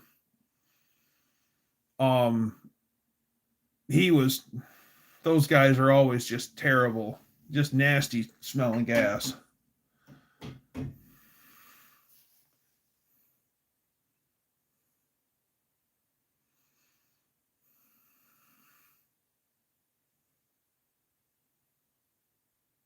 No test farts. Clean up an L5.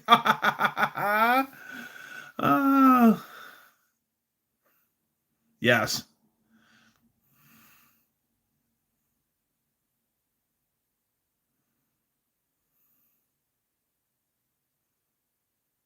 Yes, women don't fart. That's right. Women don't sweat either. They glow.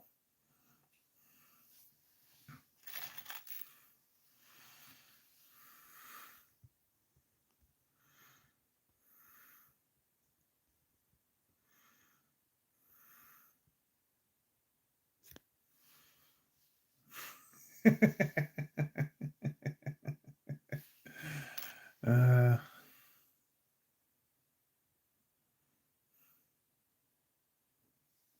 no, they don't, Dan. No, they don't.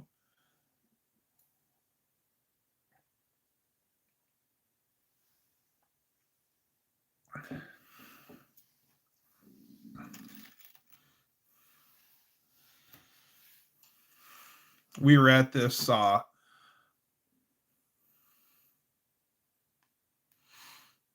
I won't tell that story. It's gross. Never mind.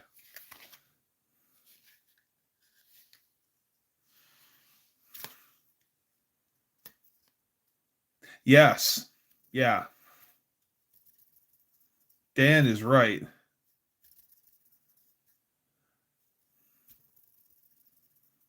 All right. And if they deny it, then it never happened, right? It just never happened.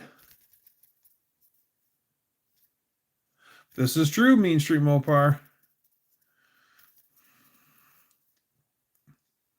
Let out nasty fire, took evergreen spray and sprayed in the air. The doors open and the old guy.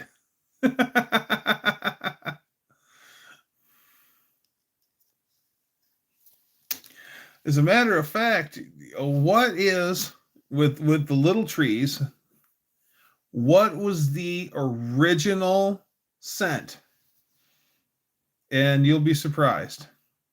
Of all the freshener tree scents there are today, what was the original scent? And the first freshener wasn't even a little tree; it was a pinup girl. And but what was the first scent? There was only one, and then they went on. Danny says pine. Any other guesses? Someone shit a Christmas tree. That's what I was figuring. The punchline was Chester.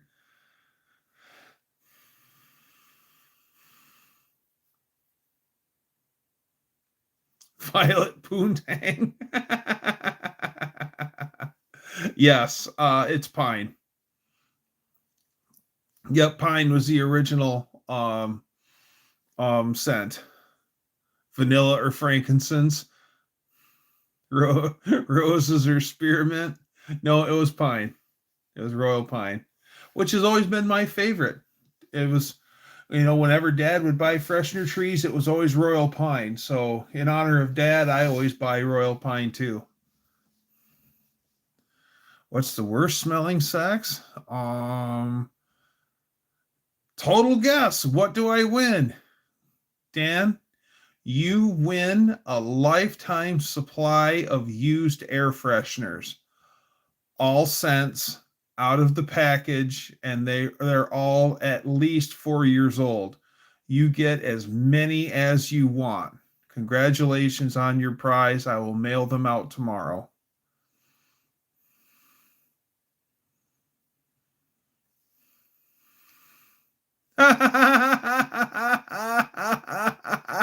Mohawk.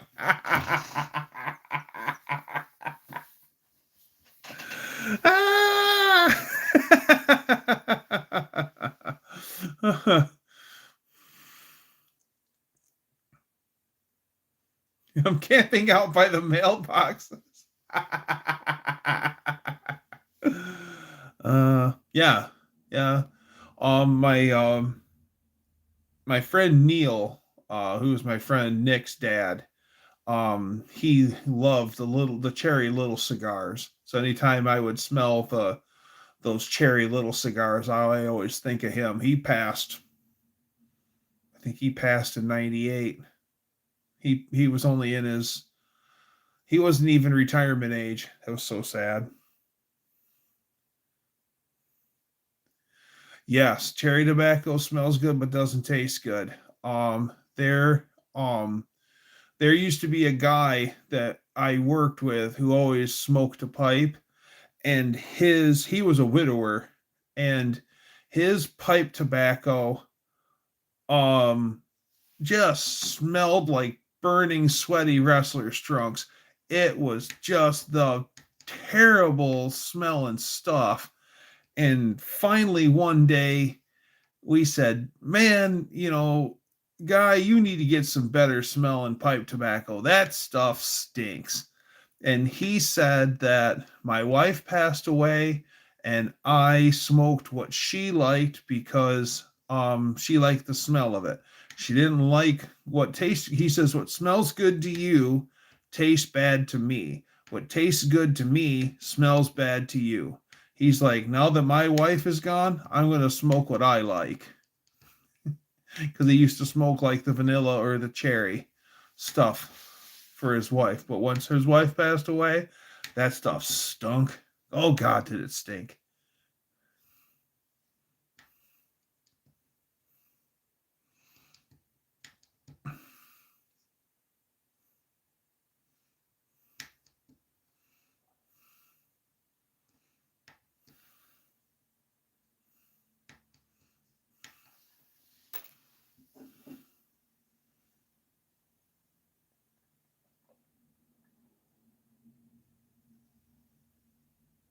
Oh,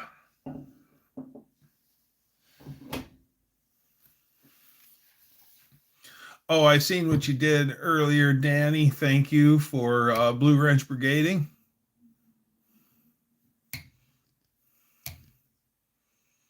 Tonight's been a banner night for the trolls, I've noticed.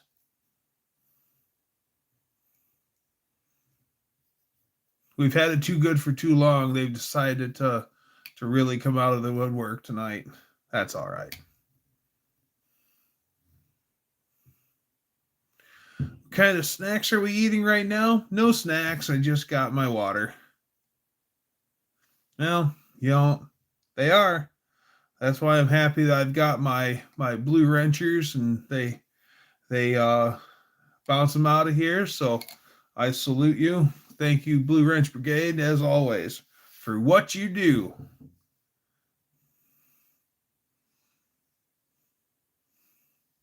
My grandpa smoked Sir Walter Raleigh pipe tobacco. Yes.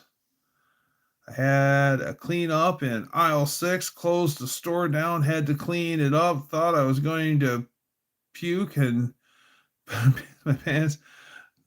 I jumped the lady that I think who did the next day, but she was never back in. That sucks, Wendy.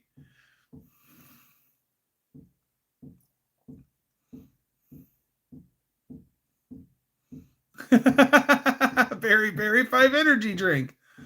A bong full of Prince Albert in a can. I love the old joke where somebody calls as a prank call. Do you have Prince Albert in a can? And they say, no, we do not, but we do have Aunt Jemima by the box.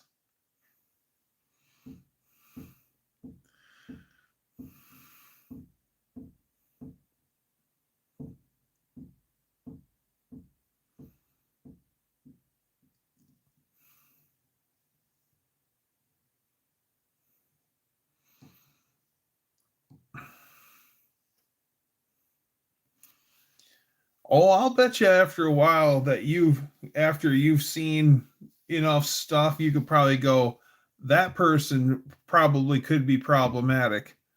And then, be amazing how many times you would be right too. It's just amazing how gross some people can be. Like what Braden's talking about, he's just talking, just being goofy. That's one thing, but it's those sick people that actually do that weird stuff that is just strange.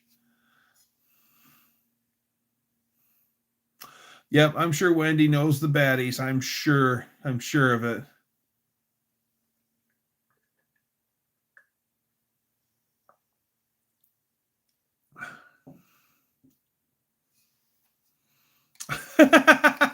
Chester.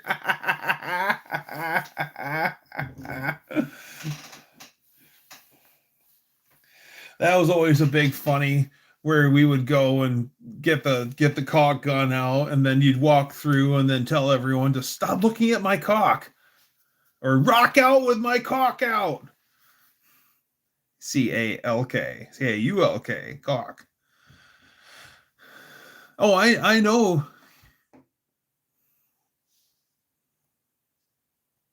I know you've only called. Yeah. Yep. Only prank called. Yep. Oh yeah. Yeah, that's one thing to just see how they react on the phone. That's one thing, but actually, yeah, there's there's some gross ass people in this world. Caulk is good for filling cracks. That it is.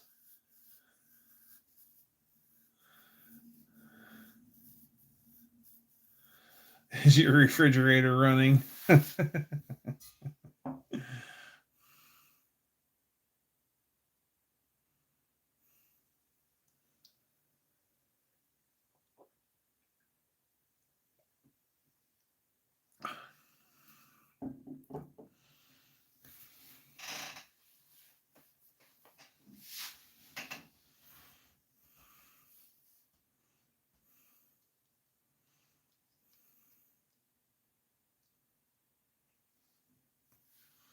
Is crummies?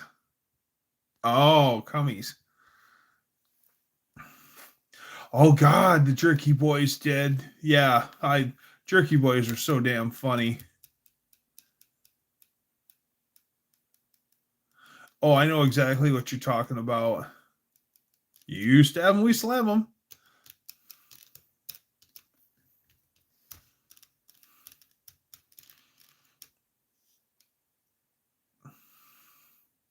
No, well, the crummies that I know of are trucks. Um, in Canada, those are anything with a 4-door cab pickup. Back in the heyday, was called a crummy because that's where the guys would go eat their lunch. If they were working wherever, they'd go and sit in those and eat their lunch. So maybe a crummy could be the caboose too, but all the crummies I knew of were 4-door cab pickups in Canada. Well, let's see if Mark's still here. Maybe he can weigh in, seeing that he's our Canadian authority. And then, oh, I forget who else is there. One of our Canadian friends who's here. No, I will not have a potato launcher. I've those things are dangerous, and I've seen people get hurt with them, and I will no longer play with a potato launcher. Better let Prince Edward out of the can. He ain't breathing there. Prince Albert farted in the can.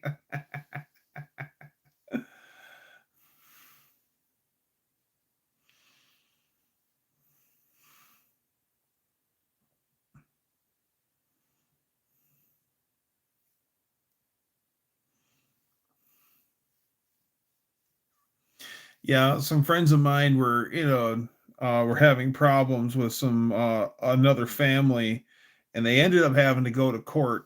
And they had a big old 9-passenger, full size Dodge, late '80s Dodge van.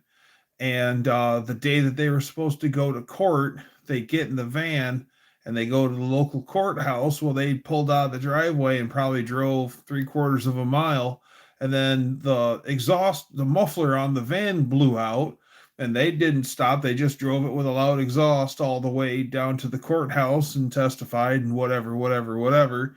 And then they ended up taking it to the shop to have the exhaust fixed, and they found a potato shoved in the tailpipe, and the exhaust was so rusty that it just pressurized and blew out. The guy said that Jeff said that the fan had some crappy throttle response for just a second, but then that muffler let loose and away we went.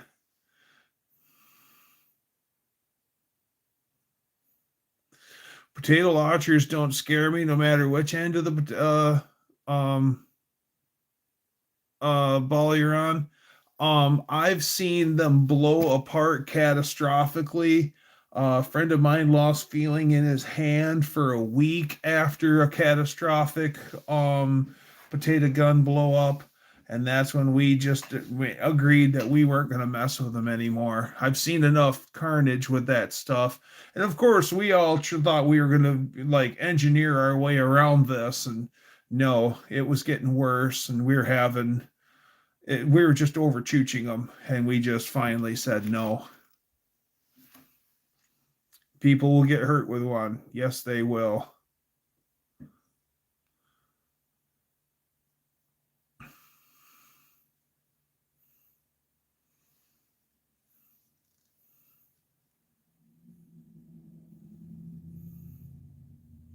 And the contractor passed away due to a bad exhaust. Yes.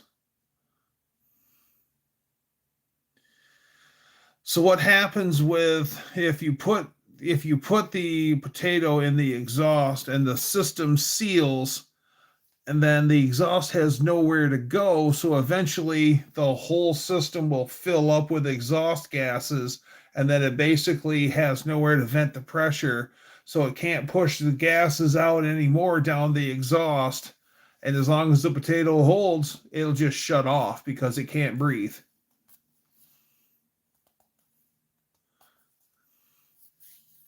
Let's try drag racing our cars instead. What could go wrong? Yeah, I've seen enough bet like I agree with Dan, it was smart, but yeah, it got to the point where we were seeing so much catastrophic stuff happening that yeah, the potato could blow out, but unless your muffler's really rusty, but if it holds, yeah, that thing won't run. It'll just shut off. Yeah, it got to the point where bad stuff was happening where we just abandoned the whole practice, and it was a group of us that all come together because we were having issues, somebody else had an issue, somebody else had an issue, and then we just all agreed that we were just going to stop. See, that was the thing, Dan the man is we were going much more advanced. We had our own proprietary propulsion blend, and we were starting to really take her above and beyond. We were way more than just hairspray.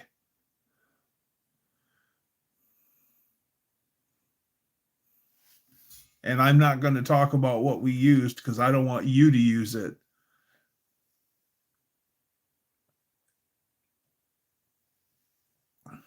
Now, the one thing I will recommend that is fun and it won't hurt anyone is find a 6-inch piece of PVC, and then all you need is just a 6-foot piece of PVC, and get one of those twist igniters. You know what I'm talking about, where it's got the flint in it and you just spin it and it makes some sparks.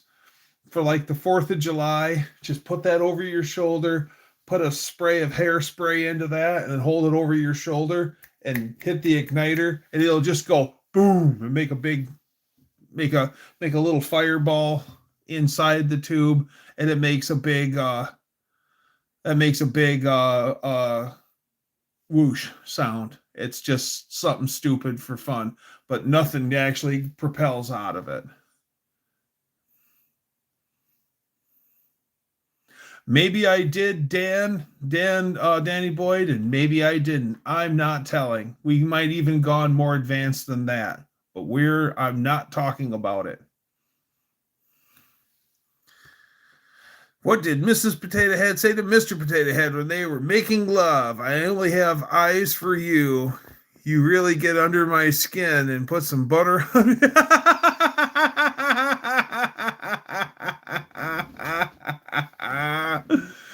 It's funny. Chester's talking about my demon with a 440 had 3.5-inch fender well headers, which reduces to 2.5, and then on the Jersey Turnpike took a nosedive, and the ends of both mufflers blew off, and the front end lifted, and it shot. Oh, I bet it did. I bet it did.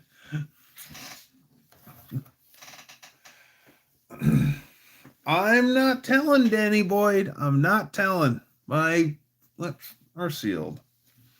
But yeah, it was to the point where things got scary. I remember one guy actually, or us actually taking and using better schedule PVC, and then better glues, and then we were actually bolting stuff together strength, and then sealing everything with epoxy so everything would stay sealed. It's all good, Kev. And yeah, and that was just even with our engineering, we were still running into issues, and we were just overcharging it. And that's when, yeah, we just said, nope, we're not doing this. We're not doing this.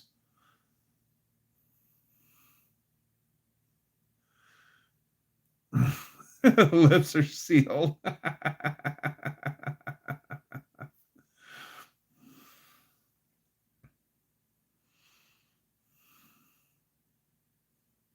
It's funny.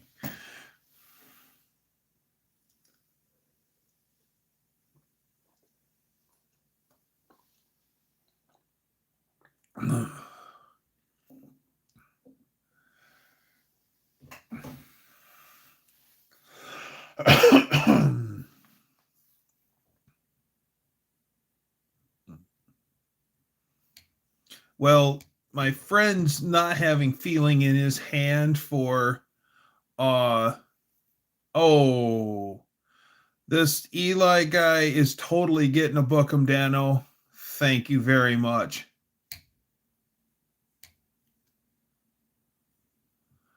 Banner day for the trolls. Yeah, when my friend lost feeling in his hand for 6 or 7 days, that was probably the one where we finally agreed together that we were done.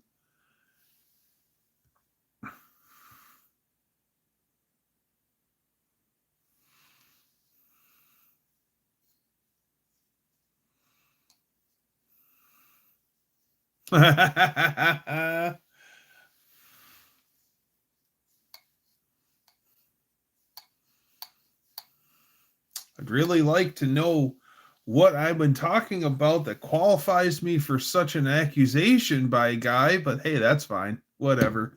He can't talk no more. Bye-bye. Got him! It's out of the ballpark. In the Army, we use compressed air. We got a pair of Air Force ejection seat cylinders that would hold 3,000 psi. Yes. Now that would be better. But yeah, we were just using PVC.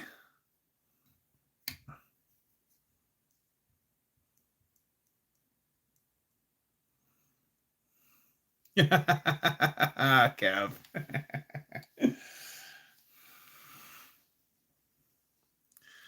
um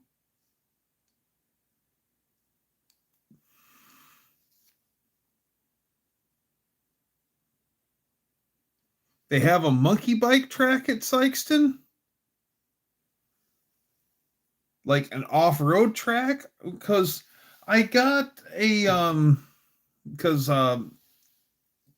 Casey from Jack Stands and Cinder Blocks was asking me if they were going to do the monkey bike slow race on dirt this year.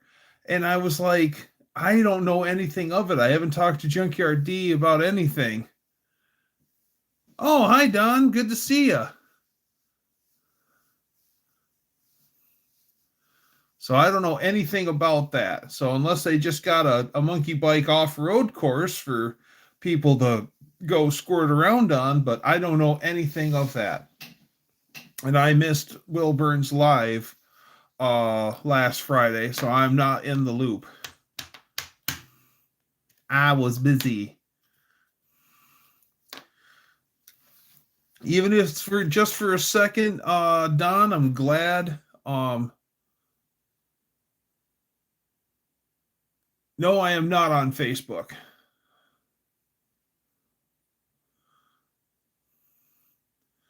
It's over where we camp. Okay, so is it just a roundy round track for the monkey bikes to snort around on, or is that where the slow race is going to be?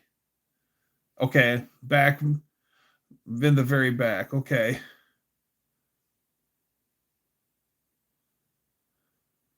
Wendy showed me a pic. They're excavating out behind where Jezebel camps. Ah, okay, right there. Okay, right there at the we're next to pit lane. Okay, I know where Jezebel camps. Yeah, right there at the right next to where pit lane comes into the parking lot. Okay, I know where that is. Straight line. Okay. What's up, Isaac?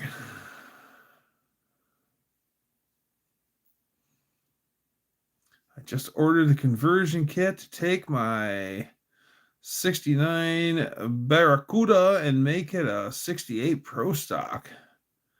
Now I need to find a Hemi with a cross beam manifold. Ooh.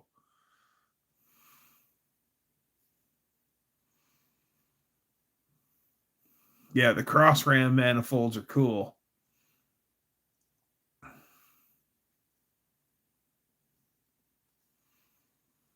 When my nephew Justin, a number of years ago, I bought him a model of a 67 Hemi GTX.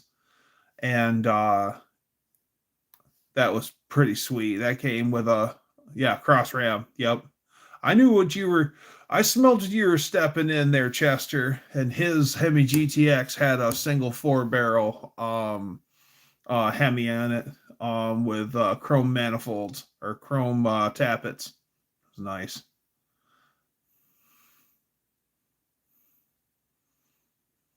Got my 93 Chevy Astro van resin kit today from Jeff Fafa. Really cool.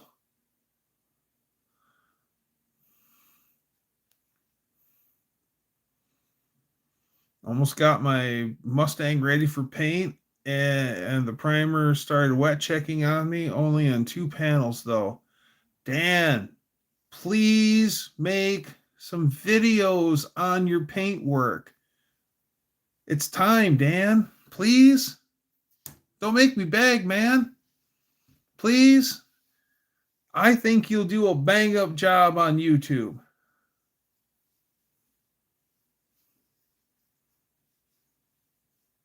I plan on making it a 68 Sox and Martin Pro Stock. That is awesome. Love the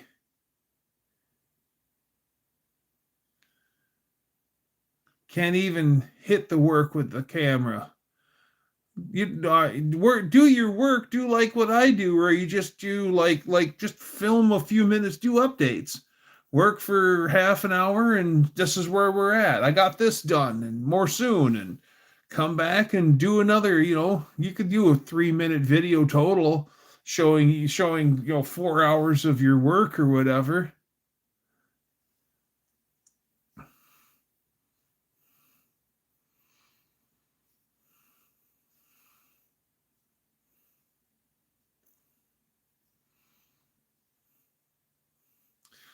One-Eyed Cat says, project before Memorial Day. Pull the engine and transmission. Low reverse band broke. Wilburn coming to fix. I love this community. I do too. That is awesome. That's really nice of Wilburn to come all that way to help you. That's pretty awesome. Yeah, the Sox and Martin paint scheme alone is badass. I mean, how do you go wrong with red, white, and blue?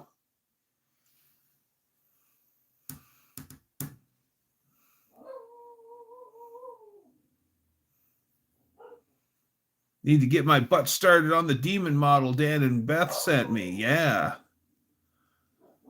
Well, I've got all my models have been put up for a long time. I'm working on shop truck and motorcycles and Lady Dougster's Beetle and I've got a bunch of stuff to do on my daily driver motorcycle, and oh yeah, I've got Lady Dougster's motorcycle to work on too, so I have no limit, plus my nephew's Nova that we're working on, so I have no end in sight when it comes to projects.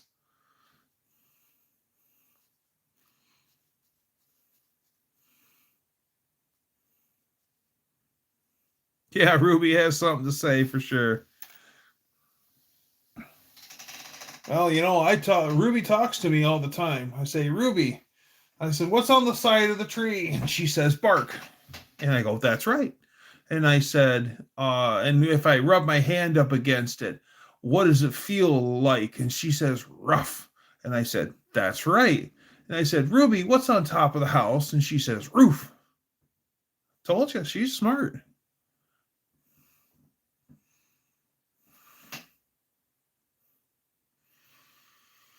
Except the white Sox and Martin used was a Ford Wimbledon white. Next to other whites, it looks yellowish. Okay. I always like the Spinnaker white that the 300s, the Chrysler 300s got put in. That bright white.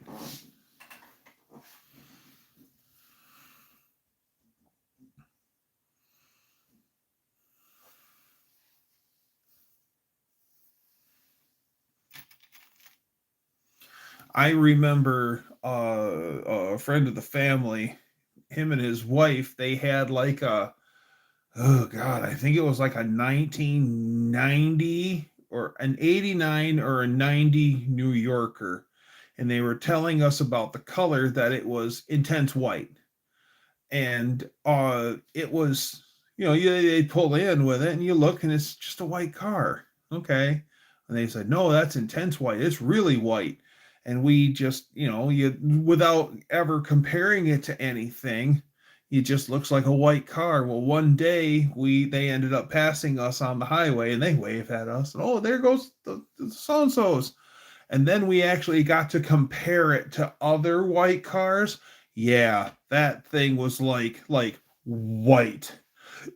bright white.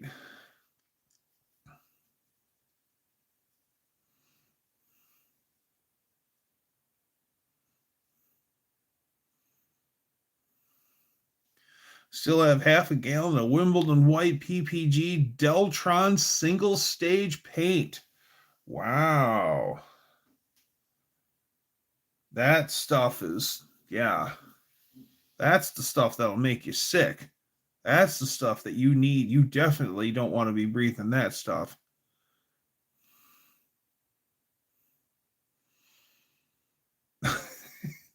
Danny.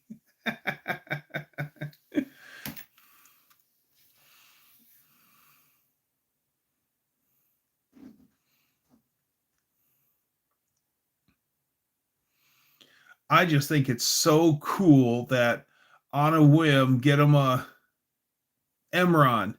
Yes, Emron. That was the stuff. That exactly was what I was thinking of, was Emron. Yeah, was worse for your health. Yes. And then what was the stuff? Was it Centauri? Yeah, it was Centauri. DuPont Centauri. I think the Centauri was the stuff that you could paint that was flexible. So if you had like an Estalomer nose on your car, you could paint it with Centauri, I think, and it was flexible. Or you could paint like aluminum on an aircraft with it, and then you could flex the aluminum and the paint wouldn't crack. Yeah, DuPont made some really good stuff, but it was also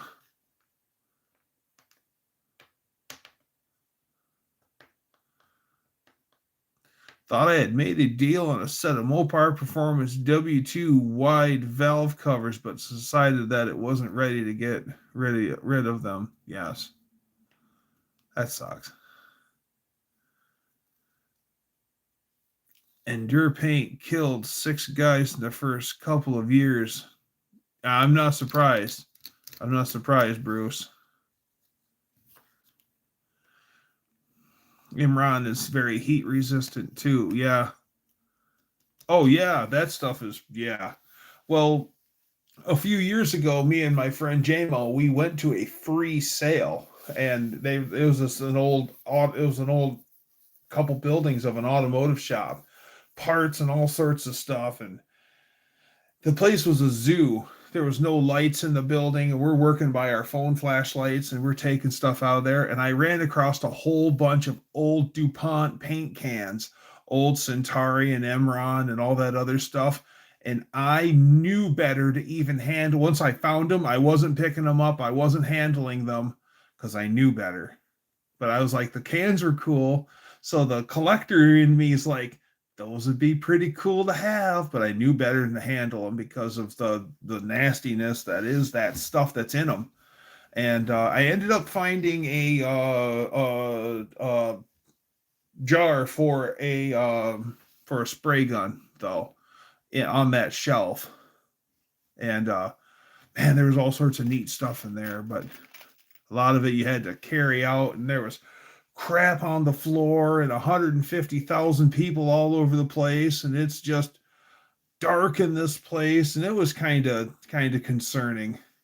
Yeah, it was. We pulled shelves out of there, all sorts of stuff, and it was just, I don't know, it was sketch. After the second haul out, I turned to my friend and I go, I really don't want to go back for more, even though there is some cool stuff in there, but it's so hard to get to. And he's like, yeah, I'm done.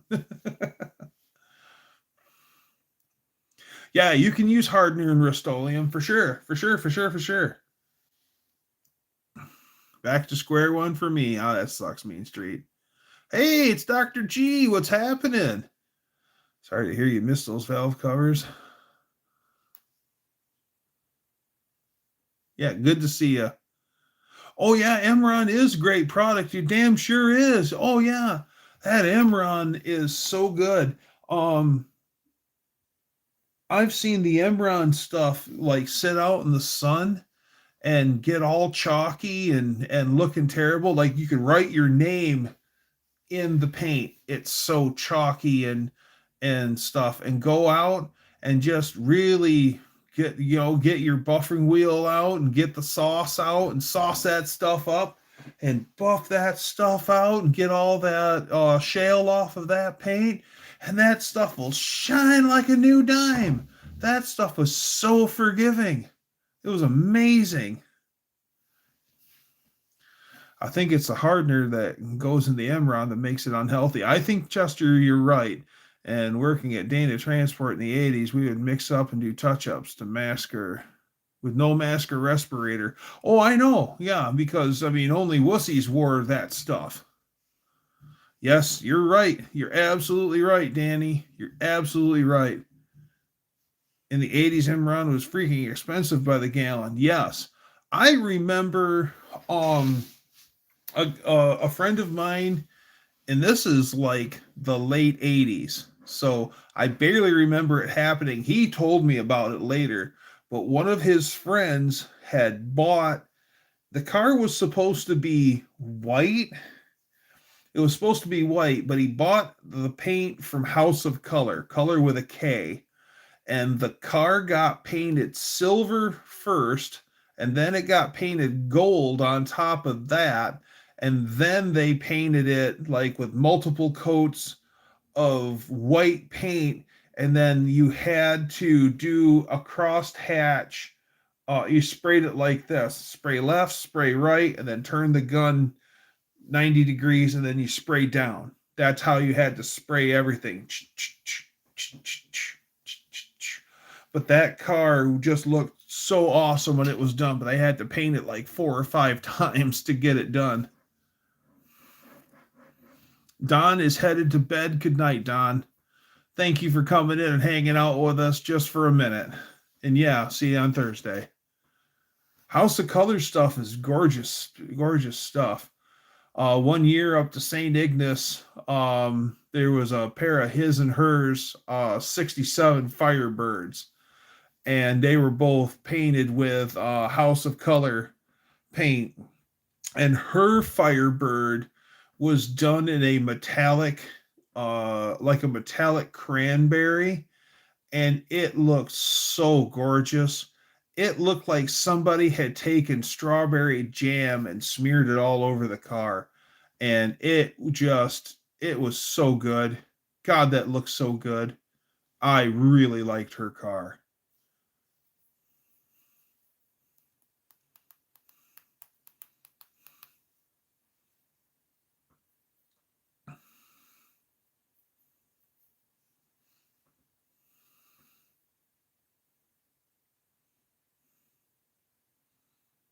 Yeah, House of Color Schmidt is great stuff, and money. Yes, that House of Color stuff is major money. Yes.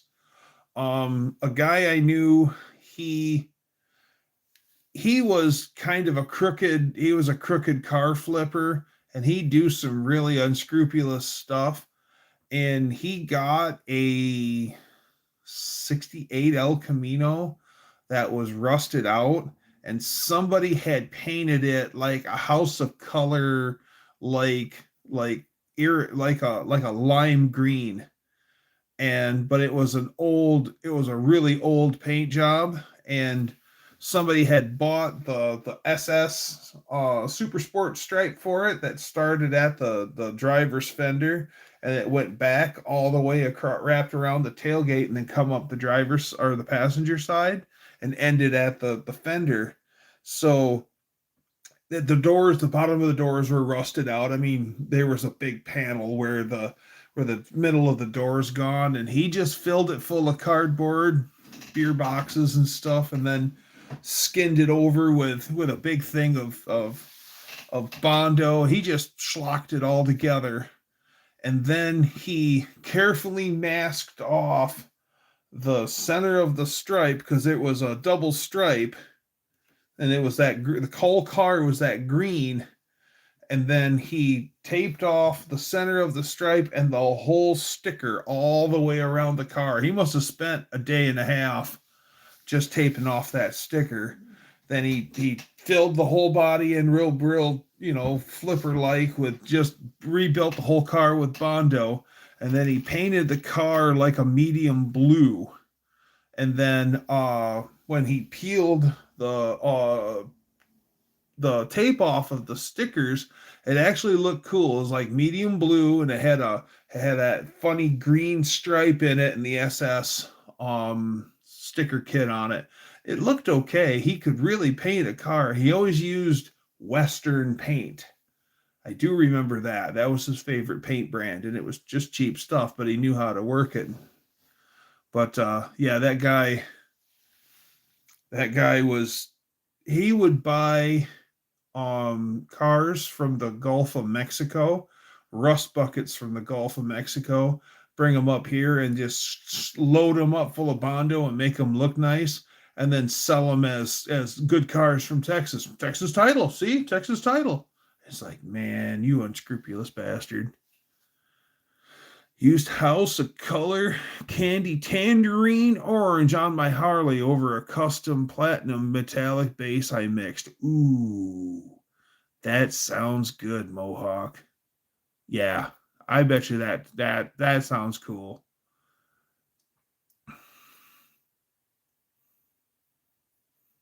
I've learned to feather the paint, chips, edges, and paint it clear.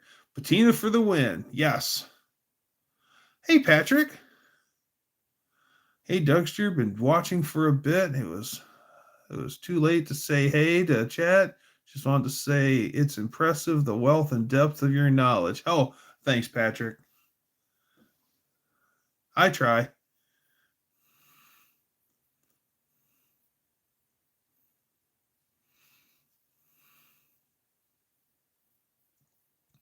I try. When I'm in my wheelhouse, I'm unstoppable, but I'm man enough to tell you if I don't know, I don't know.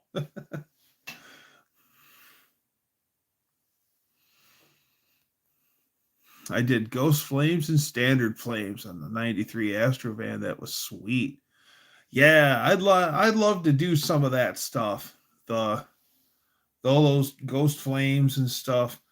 I think it'd be sweet to do a full-on boogie van and, do all the hallmarks, lacing and flames and endless lines and mural and, all that cool stuff. Yeah. And more metal flake than a bass boat and flares and yeah, loud exhaust and yeah, ghosting some stripes. Oh, hey, Tanner, what's happening? Good to see you.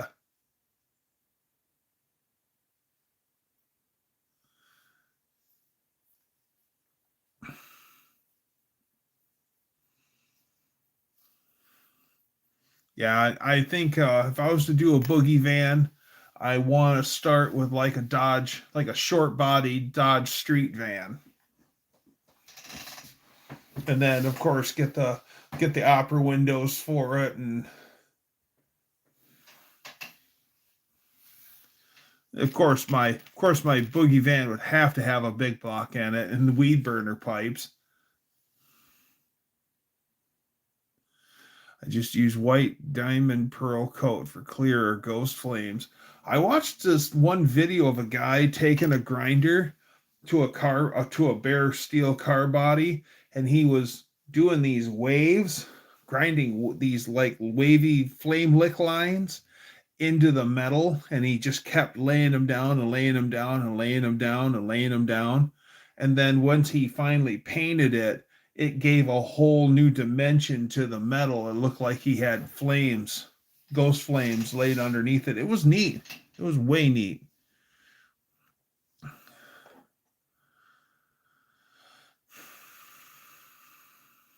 Yes, it was Mohawk. Yes, it was. He's a total flamer. No, I mean, people who can actually lay down flames, that's sweet. That's sweet. That's way I mean, I'd be happy if I could just lay down paint that doesn't orange peel and has actually, good coverage and no light spots and no orange peel and good shine. I'd be happy with just that. I remember checking out the 70s conversion vans in the showroom back in the 70s when my folks were car shopping. Oh, yeah. There was a guy in our area. He had bought an old boogie van, and it was a Dodge van. It was a aquamarine blue Dodge van, and the exterior of the van was way nice, and it had a surf theme on it. Like it had like little surfboards and tiki torches and stuff on it that were all hand painted on it, and it had like a hang 10 mural kind of thing on it. And exterior wise, had a 340 in it, and it had Krager's on it, and it didn't have weed burners. um it was a good looking van exterior wise, but the people who owned it must have partied hard every damn weekend in it, because you'd look at this great van and then you'd open it up and the thing was just roached on the inside. It was like it went to hell and back 3 times interior wise.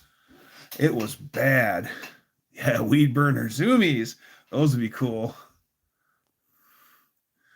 I have a DIY video where my channel on how I airbrush my style of live flames. Oh, cool. Oh, cool. Greg of Akron did some really amazing murals back in the 70s. My dad's friend, he did some really amazing murals and stuff when back in the day. He did a chopper, a Triumph chopper that was called Tequila Sunrise. And it was that color, the color of the cocktail. And Dad still talks about that custom bike today, how beautiful it was.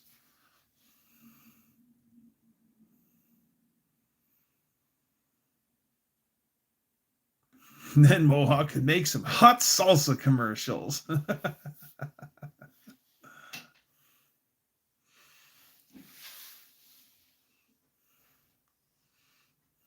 Buy that salsa. Dave's not here. No, man, I'm Dave. Dave? Dave's not here. Hey, before I hop off, I have an announcement, says Vintage Adventure Drives. The new girlfriend bought a 73 Valiant yesterday. I'm doing a video on it, and I plan to release it this upcoming Sunday. Sweet! Looking forward to it, Tanner. Danster. Earache my eye. How'd you like a butt ache? Ooh, what you gonna do, you pervert? Hey, I just bought that.